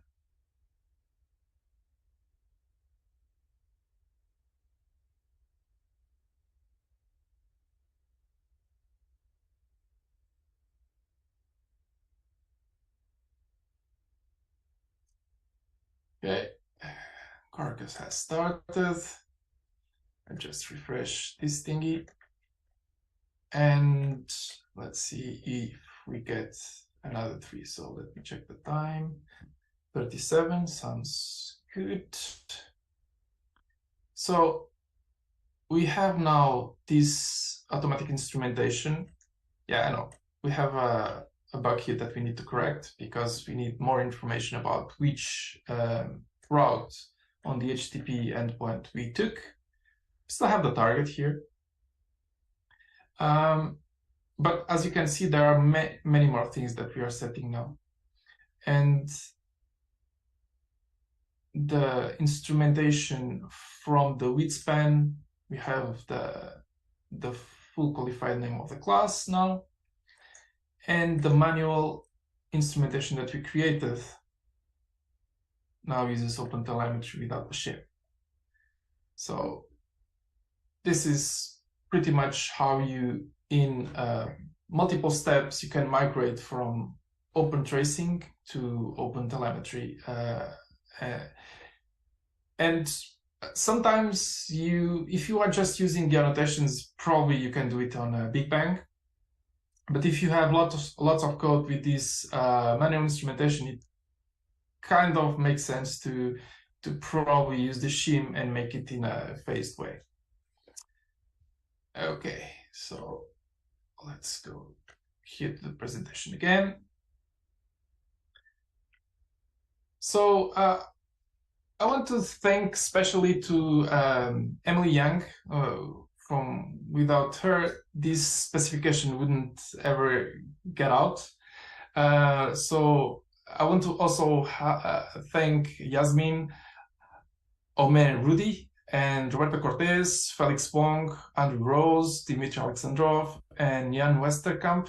All of them contributed to all the discussions, the code from the specification, and thank you to them and to everyone that contributed. So, do we have any questions? There is no more questions, Bruno, but thank you so much. Okay, thanks very much for having me, and see you soon. My pleasure. See you soon.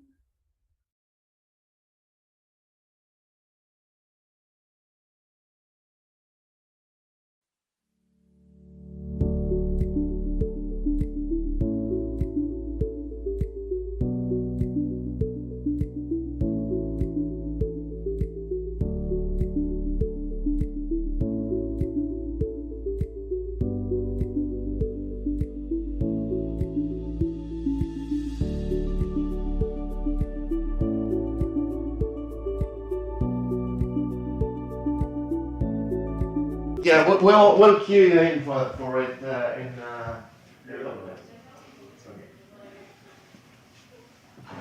We're live. We're live already? Yes. Hey, everyone. Yeah. That's we amazing. almost made it.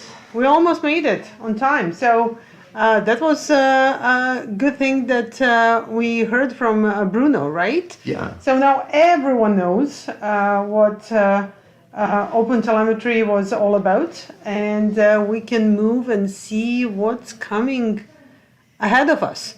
Yes. Which is Jakarta 11 one day. Yes, because after 10, 11. There is 11. Yes. Yeah.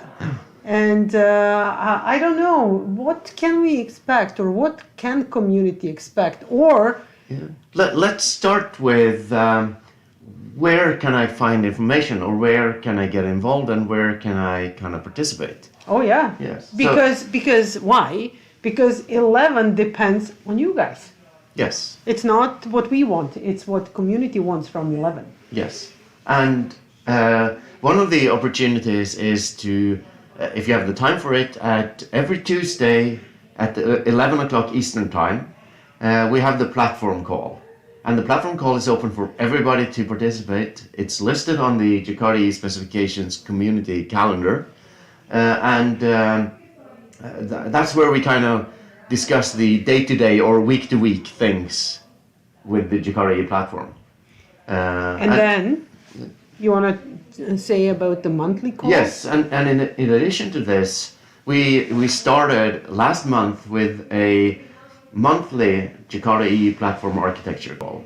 And this is a call where we want, it's kind of two objectives with this call. One of them is it's still open for everybody, and it's a way for the component specifications or the individual specifications to kind of come with their wishes and requirements to the platform team, and the other way around, if the platform team has something that they want to inform all the specifications on, or gather input from the specifications, this is a call that we want to use to achieve that. And since this is the first Tuesday of the month, the second monthly Jakarta platform call was supposed to be here today, but we wisely decided not to. And also, we don't want to do it on first week of January next year. So the next monthly Jakarta platform architecture call will be Tuesday of February. So please do join there. It's I think these calls are pretty worthwhile to have. Well, actually, I think they're extremely worthwhile. Everyone's time, and particularly from the kind of platform perspective. So Jakarta E platform, it is very valuable to hear what's going on, what are the profiles doing, what are potentially new profiles. Like that's how the idea about core, where the idea about core was discussed over and over again and crystallized, and that's why we have a core profile today. Yes, because the platform project is the project that produces the platform specification and the web profile and the core profile. So all the profiles and the platform is built by the platform team. Yeah. So, and by the way, there are many interesting discussions that are happening and conversations that are happening on the platform mailing list. So it is definitely a mailing list you want to be subscribed to. So please do so. Yeah. And among the things we are discussing there are things like how's the release cadence for Jakarta E going to be? Because we released 10 this year. Should 11 be next year, or when should that be?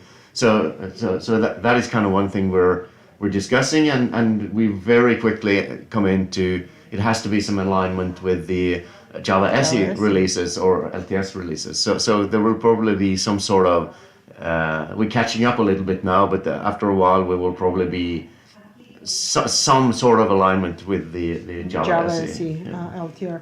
Okay, so I don't know. Do you want to talk about a little bit about? So before we release the platform, right? We actually need to see what the individual specifications are doing. Yeah. And there are quite a few individual specifications that are working towards their releases, or they're even new in Jakarta E. So some of the specifications, do you want to mention some of them? Sure. And actually, first I'll start by mentioning an old specification that is just, it's in the middle of its replanning review. so it will have an approved plan review by tomorrow, and that is Jakarta REST 4.0.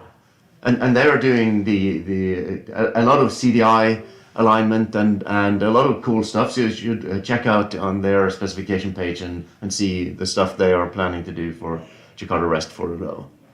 And then we have a couple of newer specifications, or there are candidates for inclusions. Yeah. Mm-hmm. And one of them is Jakarta Config, which has been going on for a while, but they also are in the process of doing a plan review now for their first, and they have they will do sort of a minimal viable product thinking, so they will do a milestone release within some time. I'm not sure exactly the time frame they're working on, but they will kind of do that and build upon that. So that's interesting. Yeah, and then there is Jakarta Data. Jakarta Data is also a new specification being worked on, so it's very interesting. It's kind of want to achieve the same thing as Spring Data does. So and that's been a very popular thing with Spring. So that is something we definitely want to have to make the familiarity for developers in Jakarta as well, and generate more things. So that's a cool specification. And one of the more recent ones is Jakarta RPC. Yes, that is support for gRPC, which is also a popular protocol for microservices. So we're very happy that we will see support for RPC in Jakarta. And I think not so new, but still in works. Jakarta NoSQL and Jakarta MVC are also in works. Yes, so Jakarta NoSQL are working towards their first release. Yeah, they're getting there. They just recently had a progress review, so they are on the way to maybe be able to produce a first version of their specification. And I'm sure Otavio will be happy to get some help. So, so please do check these relatively new specifications out and see if you can help out. Yeah, and also a shout out to Jakarta MVC, which I'm obviously involved in, but the latest version I didn't do very much at all. I helped with the release, but it was Tobias in Germany who did most of the work there. So we did a 2.1 release that is now on Jakarta E10. So that's kind of a specification that lives outside of the platform, but it follows the releases. So whatever Jakarta version you choose, you can always find a MVC version that works with it. And an implementation of MVC is actually included in Glassfish, and Glassfish 7 is going to be released very soon now. So if you want to just use MVC, you can go to Glassfish, and it's already there. Yeah, and knowing that Ivar is involved in MVC, you know who to contact in the case you're interested to work on and contribute. He can definitely help you out. So so we're expecting these specifications to possibly be part of the 11, but if there are some more ideas and suggestions out there, or you would want to work on the implementation of these specifications, you know who to reach and how to get involved now. Yeah, and you said the magic word. You said get involved, so why don't we run that video again about getting involved? Yes. But before that, we should probably introduce the speaker that will pop on the screen directly after that video. So so we're having, and actually I think it ties really nicely with the conversation about getting involved, because Bazlur is going to talk about Jakarta Starter Project. It is one of the projects that actually we're in dire needs of, because it gets people started on using Jakarta EE. So please tune into Bazlur's talk in just a little bit, and you can see what the Jakarta Starter Project is all about. Yeah, so let's run off to get involved video, and please post questions in the chat if there are any more clarifications about how to get involved.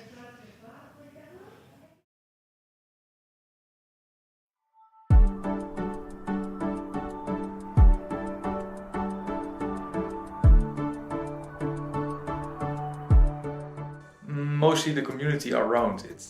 Committing is providing code, but for me that's a pinpoint to talk about it, meet people, grow my personal understanding of software development in general. So it's much broader than just providing code, but being a committer therefore is there's more to it than just being a developer, I guess.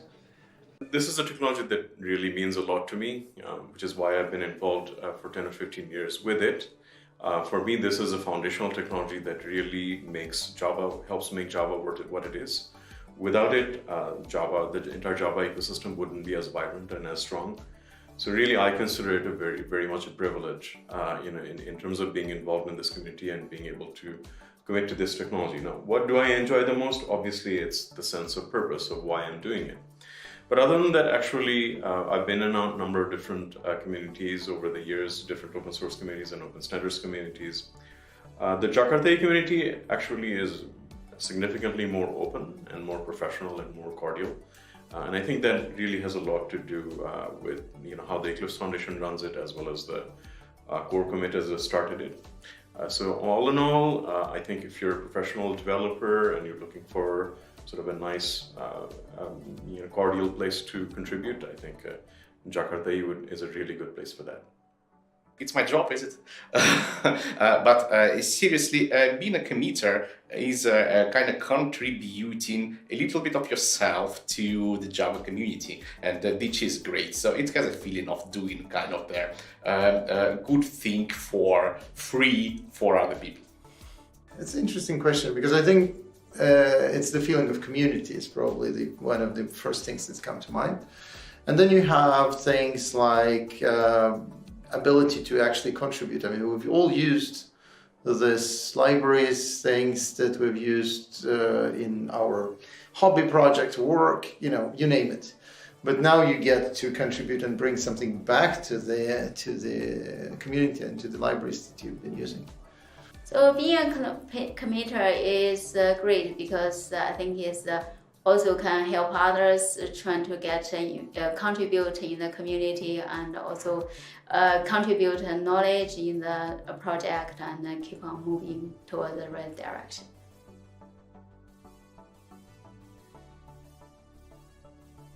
Right, of course there are challenges, especially in Jakarta.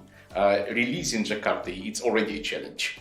So each release of Jakarta is a really big task, which needs to be coordinated and distributed between all the participants. And possibly that communication bit is the most complicated challenge, because people are working in different specs, have their own timelines, have some other tasks. And it's difficult to combine all of this to build one big product. And we've done it already 4 times, right?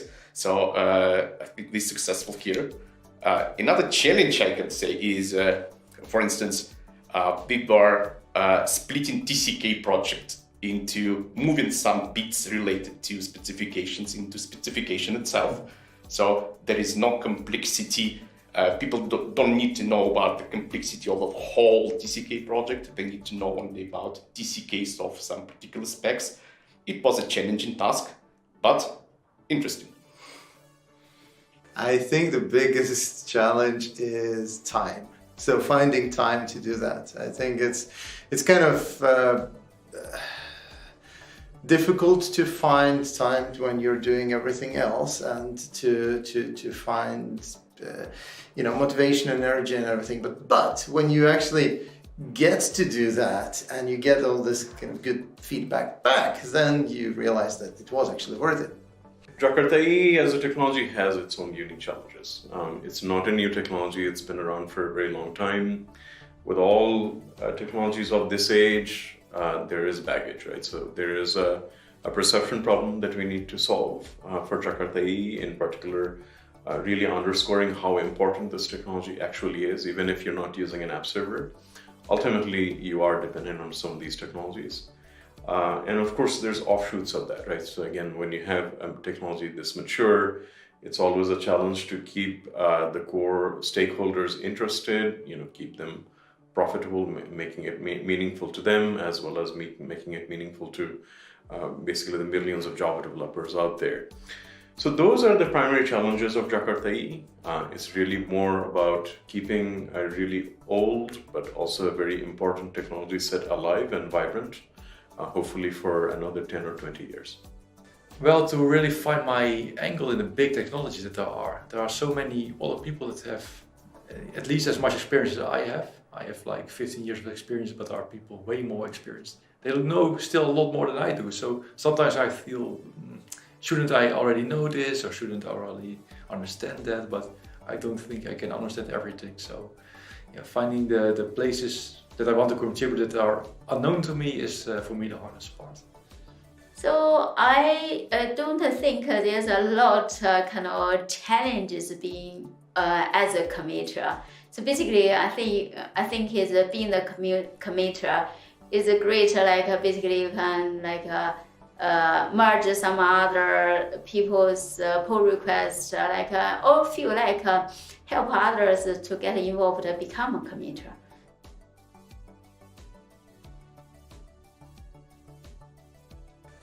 Do it. That's easy. Well, I explained why already. So it is a very, very giving thing. It's a very nice thing to be able to contribute back. So just do it. If you're thinking about doing it, should I do it, should I not? Just do it and see what it gives you back. And if you like it, just continue doing that. All right. So don't be scared. Don't be scared. It looks scary to become a committer because there are other people and they are stars, and it's kind of, will I fit there? Will they like me, or this kind of stuff? So don't be scared. We actually encourage people to get committers because they will help us delivering projects. I highly recommend people to become a committer first, and you need to contribute to the project, and then is kind of once you become a committer, so basically you can get more involved and influence the direction because you have the the right to do the vote and etc. I think it's a great opportunity for all. Yeah, you should.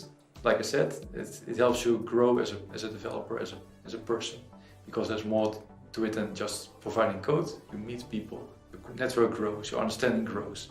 It's really a valuable exercise, and it shouldn't take a lot of time. You can put as much time in it as you like, of course, but it should be doable next to your job or part of your job even, which is better, of course. There's many different bits of advice you could give. There's not a particular one, but the one that I would give is just get started. Right? There's a lot of different ways of contributing to something like Jakarta 8. There's many different facets. Something as simple as simply writing a blog entry, or delivering a talk at your local job, or even at your company or at a conference, all the way to actually leading a specification and delivering a specification. There's an extremely large set of things that all need contribution.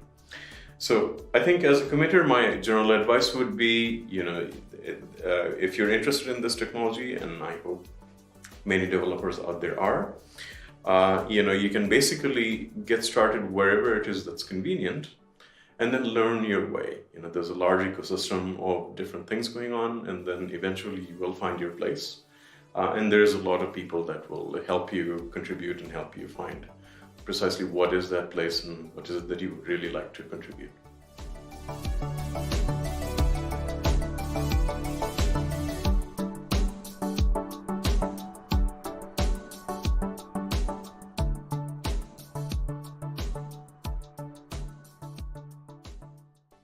Want to contribute to a cloud-native open-source project like Jakarta EE? It's actually pretty straightforward. Anybody can contribute by following these 5 steps. The first step is to create an Eclipse account. When contributing as an individual, you need to sign the Eclipse Contributor Agreement, which confirms your intent to provide contributions of code and documentation under the licenses used by the Eclipse projects to which you're contributing. However, in the case your employer is already a member of the Jakarta EE working group, your employer has a member committer and contributor agreement in place that covers all their employees who are contributing, and you do not need to do anything. Based on your interest, you can then visit github.com/eclipse-ee4j for the code and specifications, or github.com/JakartaEE for the jakarta.ee website to find a project that interests you, and read the project's contribution guide to learn more about coding style and other guidelines. Next, write your contribution. This typically takes the form of code, documentation, or collateral submitted to the project's source code repository. When your collateral or code is ready, you will then need to create a GitHub issue or a pull request. This is your opportunity to tell others about changes you've made to the project. After an issue or a pull request has been opened, you'll work with the project team to review the potential changes and add follow-up commits before your changes are merged into the base branch. Once your work has been merged, you will have successfully contributed to an open source project that will be widely used. Congratulations! You are now part of the Jakarta EE contributor community. For more information on becoming a Jakarta EE contributor, visit jakarta.com.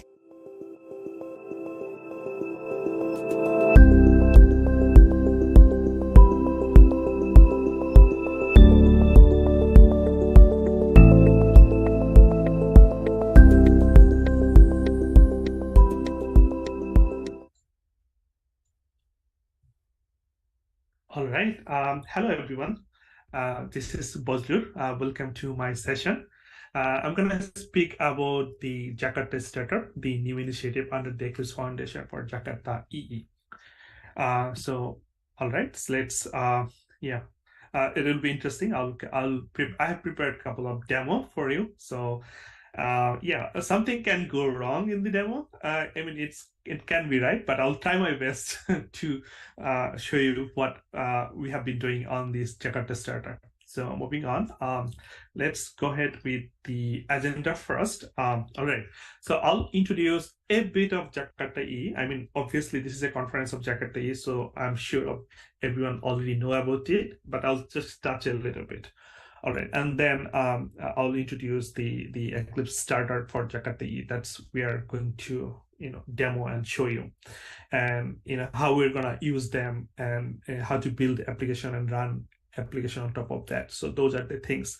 And if you want to contribute, because the project is still ongoing and under active development, so if you have we have a lot to do. If you are interested in contributing, I'll touch on how you can do that a bit. And if you have questions, feel free to ask them. So I'll take those questions end of the session, end of the talk. Once I have covered all this demo I have prepared, so we can pick those questions later. So you have to wait until the end. All right, moving on. All right, so I'm pretty sure you already know about it, Jakarta EE. After being maintained by the Java community process, which is in short we call JCP, Java EE is now maintained by the Eclipse Foundation under the name Jakarta EE, which is interesting name, right? These in fact enable us to be more geared towards open standard for governance, open source development, and a lot of other things, including it also provided a great way to incorporate openness to all vendors, clear IP flow, all those things, well-defined specification, procedures, and in level playing field, and a lot of other vendors like Oracle, IBM, Pyra, Pivotal are contributing this. So it's an emerging time basically for the community and for the technology itself. So end of the day, I would say the community participation and contribution plays a vital role in any open source initiative, and it's true for Jakarta EE as well. So today, basically what I'm going to show you is to ensure more users and participation and give them an easy path to Jakarta EE. We have started a new project called Jakarta Starter. Let's learn a bit about it, right? So that's what I'm essentially going to demo you, right? All right. So far, the technology and community is doing great, right? The one thing that's missing, I would say it's not missing. It's obviously there are a lot of defined ways, but not in a formulative, in one official places. So what I'm trying to say is I'm referring the starter project. There has been a lot of independent work done by various respected community members, and and therefore there are numerous Maven archetype available where you can use this archetype to build project in different ways. There are multiple ways you can build Jakarta EE applications, but until we didn't have one place to host all of them, right? So that's where we're gonna work on. So I believe it's definitely great to have many archive. The issue is that we sort of assume that the developer is already familiar with the Maven and all those archetypes, right? However, in today's, right, it's much more crucial to have it more portable and more palatable and attractive to the developer, particularly the new one, the fresher one, who we're going to target, right? So the other framework like Maven, Helidon, Microprobel has done that. That have a started project where you can go and select, specify your requirement, and click. It will give you a project. Which is basically in a zip folder, and you can then start playing around it, open with your IDE, and then run it. And that will give a satisfaction, right? When you can see something working, that's give you it gives you a pleasure, right? So that's where we're trying to go. So yeah. So moving on. For that, what we have here is. We have a website called start.jakartaE. So what you can do is you can go ahead and click on this link and open on your browser. So if you click on it, you'll find something like that. The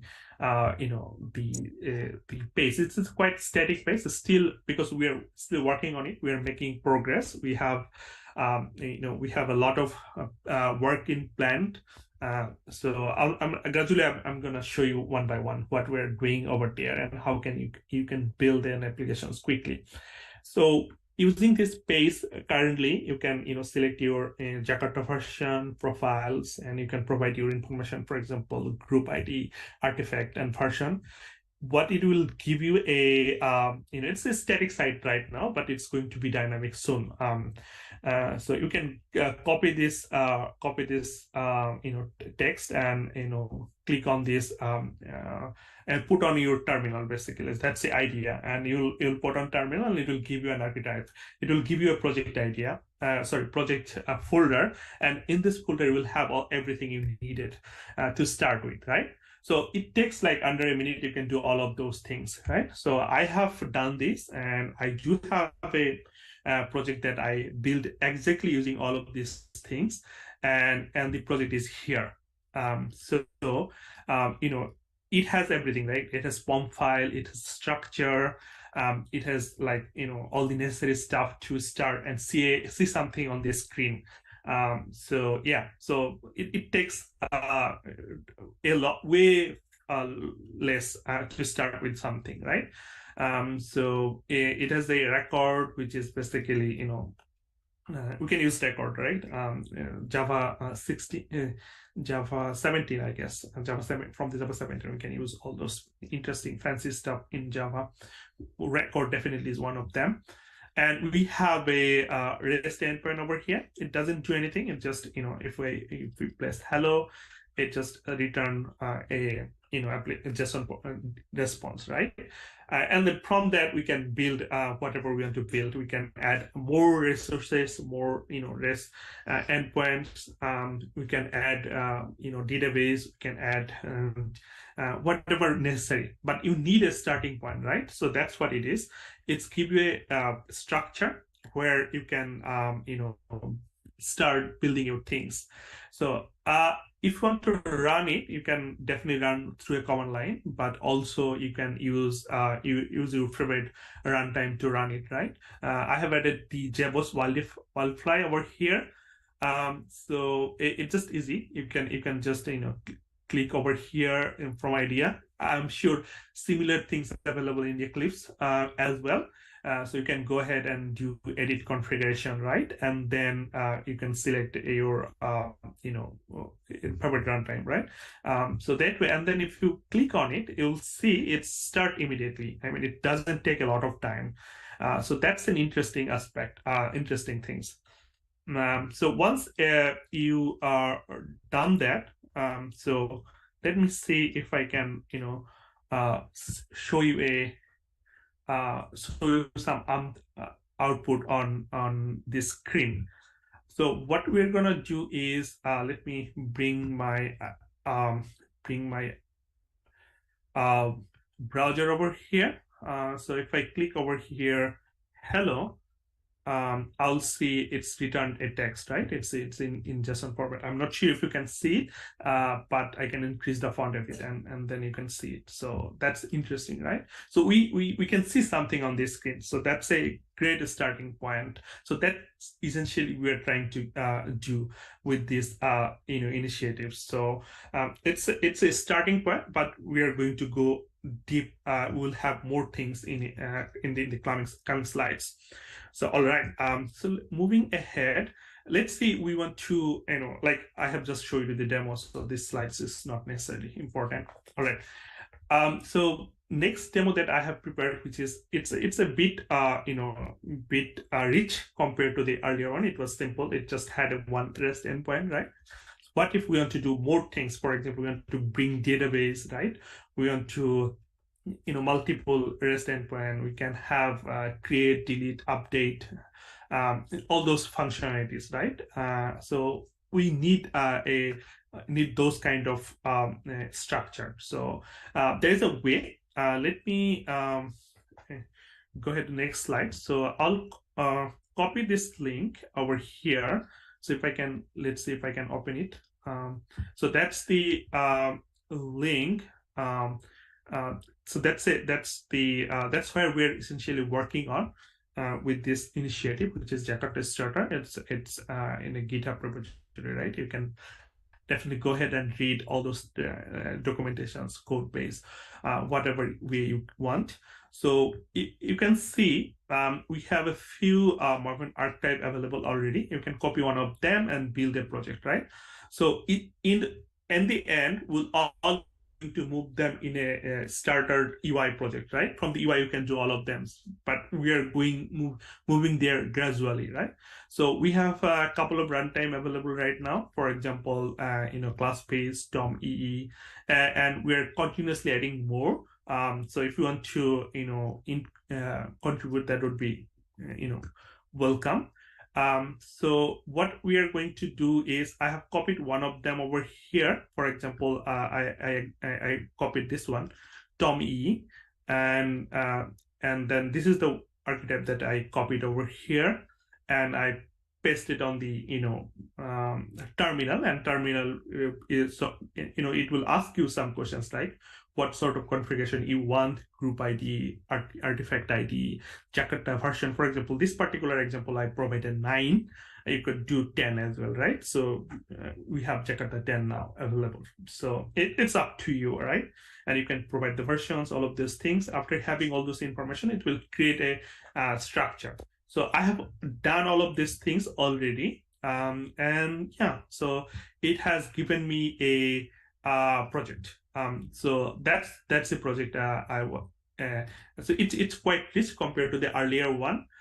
It has everything, right? It has Docker file. If you want to, do it Docker, you want to containerize it. It has Docker file as well. It has POM file. It has wrapper, Maven wrapper. If you don't have Maven on your machine, that also works. It's more portable, right? Also, it has, let me explore the project structure a bit. So over here, it has entity. So it's a small project, CRUD project. The entity is basically coffee. We're going to add a lot of coffee to it. And I mean, the entity has all these properties, for example, ID, name, right? Price. These are 3 for now, but we can have more, as project gets new requirement, we can keep on adding new stuff. It has also named query over here, all this Jakarta stuff, right? All these, then it has validations, right? All of those things.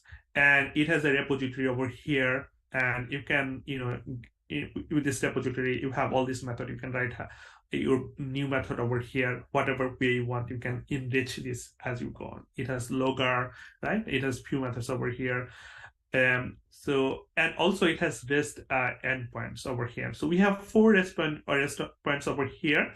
One is the root is coffee, and then you can get all this coffee using these methods, get call, and then you can create one with the post, and also you can get particular one if you want to, and then you can obviously delete one, right? So let me start this application. So it's also take like under a minute. It doesn't take a lot to run. So if I click on this, it will able to run. The only thing is that I have to stop the other server over here that I've been running already. Otherwise the port will be conflicted, right? So let me stop that, and let's see if it started. So if it doesn't, I can start again. So you see, it doesn't take a lot of time. So now we have all these endpoints which you can try out. So let's try to get all this coffee first and see if it works. So sounds like it's working, right? So we have all this coffee. It's a JSON response. And if you want to get a particular one, we can call this particular endpoint, right? So we can curl it, but IntelliJ IDEA has this interesting feature that I'm currently using. You can hit on browser as well. That's also fine. So whatever way you want to try it out, that's it's totally up to you. And let's create one new coffee, right? So we have already 3, and if we want to create a new one, we can do the post request through this. So that's the post request, and you can see it's already created. And if we want to try the first one again, I'll get 4 now. So that's what happened, right? Initially it had 3. Now we have 4. So it's full gratification over here. And if you want to delete a particular one, for example, if you want to delete 2, we can do that. You can just so now if I try again, I'll see only 3, and the second one has been deleted. So it has all this setup required. I mean, this one running on a on-memory database. I have all this configuration over here, which is persistence.xml. And if you want to, we have an initial data script, which is this, right? So we can have more of this if we want to. If we don't need them. It's totally up to you. So it's a whole thing, right? It's a whole package that's given. You can just get all of them by just typing pasting one string on a terminal, and you will get all this entire project, and then you can run and try experiment it. So that's the thing that we want to bring to we want to give it to you, so with this initiative project. So and it doesn't take a lot of time. So that's an interesting takeaway from this whole thing, right? So yeah, right. So basically that I have shown you the 2 places over here. One is this, and this is going to be replaced in future because we're currently working on this. And there's another one, which is this is the starter project. We have a lot of archetype over here. For example, this is the minimal starter. That's I have demo the first, and then we have REST starter, and gradually we'll have more of this, and all of them will be available through Eclipse, Jakarta EE, and the promise is basically you can do it under a minute. You can do it quickly and try out. If you want to let's say create a project with JSAP, you can go there and you will specify a requirement. It will give you a whole project scaffolding with all this necessary scaffolding, right? All these dependencies. And there would be a starting point where you can just try out. So that's the whole point of this Jakarta E starter project. You can go here and try out and see all these things, and you can see we have a lot of issues we have been working. So it's an actively development phase. So down the road we'll have more things coming. All right.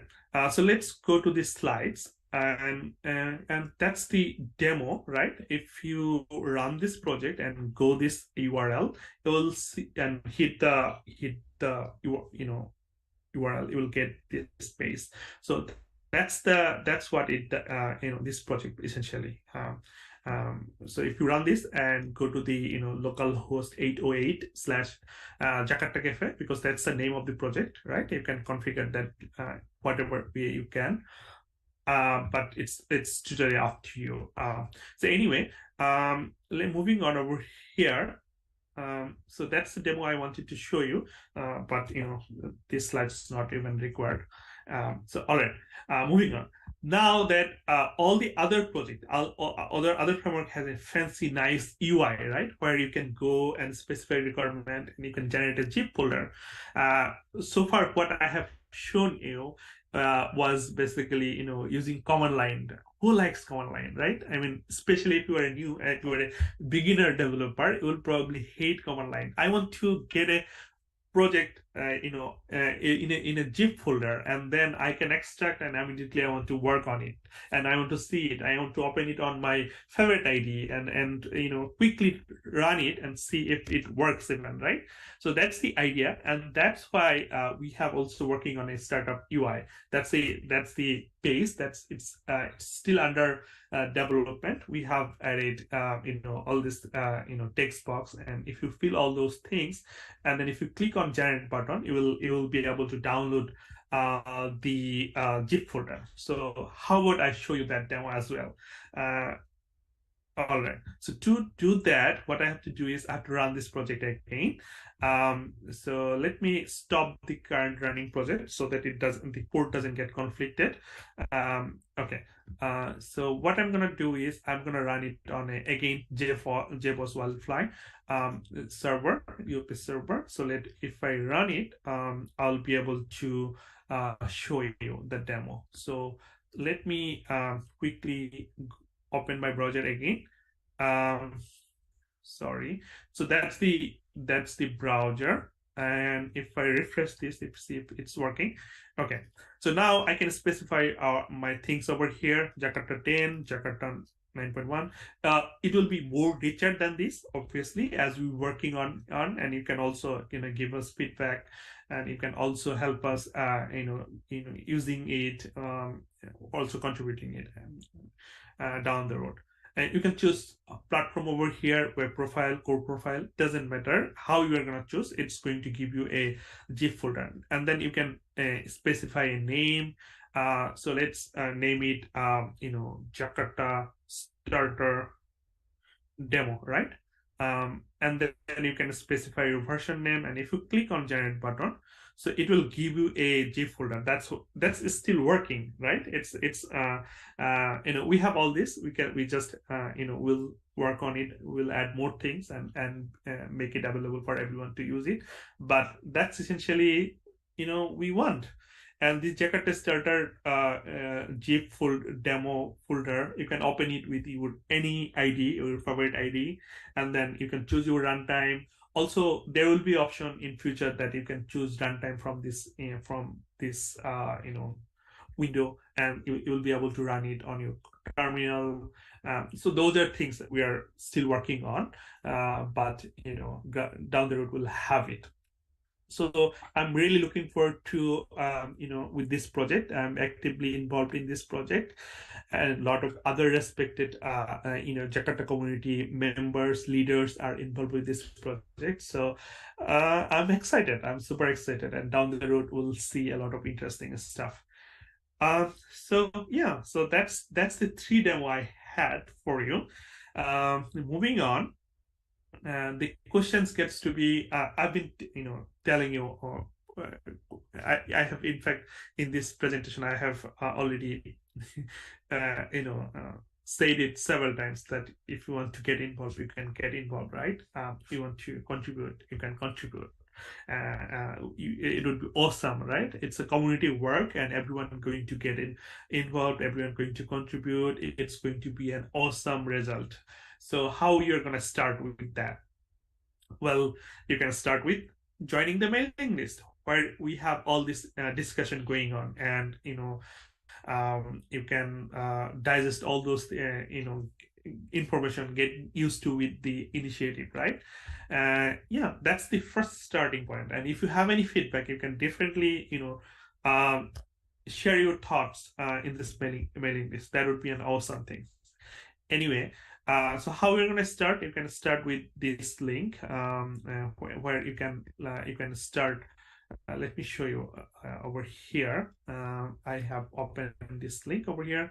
So you first of all, you have to create an account and then join the starter dev mailing list. So all the developer, all the committers and leaders who are discussing about this project are available over here. We are continuously discussing with a lot of ideas, interesting things. So you can also see all this archive, our previous discussion. So let me show you that. Okay, so it's probably over here. Let me skip that for now. So you can definitely try go into that link and find those information, whatever you're looking for, and then you can create your Eclipse account. And then accept the contributor agreement, and then you can start contributing. You can start writing the code. So yeah, that would be an awesome experience. You can start with there are plenty of issues available already over here. You can pick one and start discussion. You can even start discussion in the GitHub issues as a comment, and that would be an awesome experience, right? So yeah, come on and join if you want to, or if you want to just use as a user, that would be also very beneficial for us. So go ahead. Now the questions gets to be sometimes we people ask why we want to contribute on an open source project, right? I just wanted to stress this especially for who are over here, beginners, junior developers who doesn't have experience with the contributing the open source project. There are numerous benefits contributing to an open source project. So that's what essentially for this slide is. And I think this by working to an open source project, you can learn new technologies first of all, and then obviously if it is a new programming language, you can learn programming language. Also, as a software development techniques, this can help you to advance your career and become more well-rounded and skilled developer, right? So the opportunities, enormous. Secondly, open source projects are often developed by a community of contributors, and participating in this project can give you an opportunity to work with those contributors and those developers and learn from their experience and expertise. So it's an opportunity to learn new things, right? By contributing to an open source project, you can also help and create and improve software that are going to be used by millions of people, right, around the world. That can be rewarding experience and give you a sense of pride and accomplishment. That's a huge thing. So also, it will give you the recognition and visibility to the world, right? So if you want that, that's also easily available through contributing the open source project. The other potential thing is, it's a potential open for new career opportunities. Well, things will come to you once you are skilled with particular technologies and particular, if you demonstrate your skills. So yeah, that's why you definitely want to contribute to an open source project. So if you want to do that, you are welcome. So that's all essentially I had for this session, all this demo that I wanted to show you. And if you want to reach me, like if you have questions particularly about this project or anything other than this project, you can more than welcome. The first starting point is you can go ahead and use my Twitter account. So that's where you basically were going to reach me first very easily. So it's Bozlur_Rahman, BAZLUR_RHMAN. That's where you can reach me if you have questions about this project, or if you have questions anything other than Java technology career. Feel free to go ahead and ask me over there. Reach out to me. Yeah. So that's all I have. Thank you. And let me know if you have any questions. So it's now the floor is for questions. Yeah, so I think we have a kind of a little bit of questions, not necessarily from the audience, but maybe you can help me and the audience with, you know, what do you think is the future of the starter project? Do people who are interested in starting up with the Jakarta EE would be able to start from scratch, or what the starter is giving really to someone who wants to use it? So yeah, I can, you know, if I start with a technology, a particular technology, right? If I'm to, you know, try out, maybe I'm not expert yet on that particular topic. I'm just vaguely interested about this particular technology. So where I'm going to start with, right? I need to have a starting point where I can, you know, I can read a book, I can read tons of documentation. Probably I won't do that until I'm really using that technology, particularly for a project, or, you know, I have a professional work. Other than that, if I'm an enthusiastic, I want to learn certain things, new things, experiment with new things, then I'll probably start with some place which is easier, palatable. You know, I can just go ahead and spend few minutes and I can see this, how it's working. So in that effort, I think a starter project is, you know, is the place where, you know, people should go, right? And other framework has similar concept. Like I given an example of Helidon, given an example of Microprofile. They have all the starter projects. So now we have it. So I mean, there are multiple other ways, millions of other ways people can start. But, you know, one official starting point is definitely great to have, and that will, you know, I'm sure once it is it's available out there, a lot of people will come and try out how it's working. So I'm very ambitious about it. I'm super excited about it as well. Great, thank you. The reason I'm asking is because we're running a poll on questioning people what is preventing them for getting involved, and one of the answers that we're seeing is that they don't know how to even start.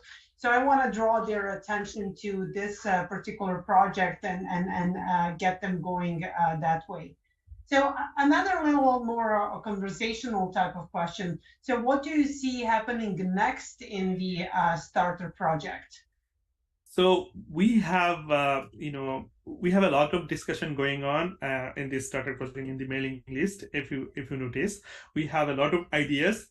We are many of them are super exciting, and I'm in fact contributing some of those. So I think now we have a good amount of, you know, involvement with our community members. So it's progressing much faster compared to earlier. So I'm really excited about that, and hopefully within a few short amount of time we'll be able to get a, you know, grip on this project, and people will be able to see the benefits. So I'm super excited about that. That is fantastic. And just for the sake of the community, I think a starter project was a long overdue project to be worked on. So we in the Jakarta working group with the immediate community that is involved in the project are super excited to see actually huge progress in the last couple of months. And we're looking into getting more people involved, and particularly getting feedback on how we can improve further. So with that, Bazlur, I will thank you so much for your time. And to the community out there, we will take a short break, and then we will see you in the studio session shortly. Thank you. Thank you for having me. Okay. Talk to you later. Bye. Bye-bye. Bye-bye.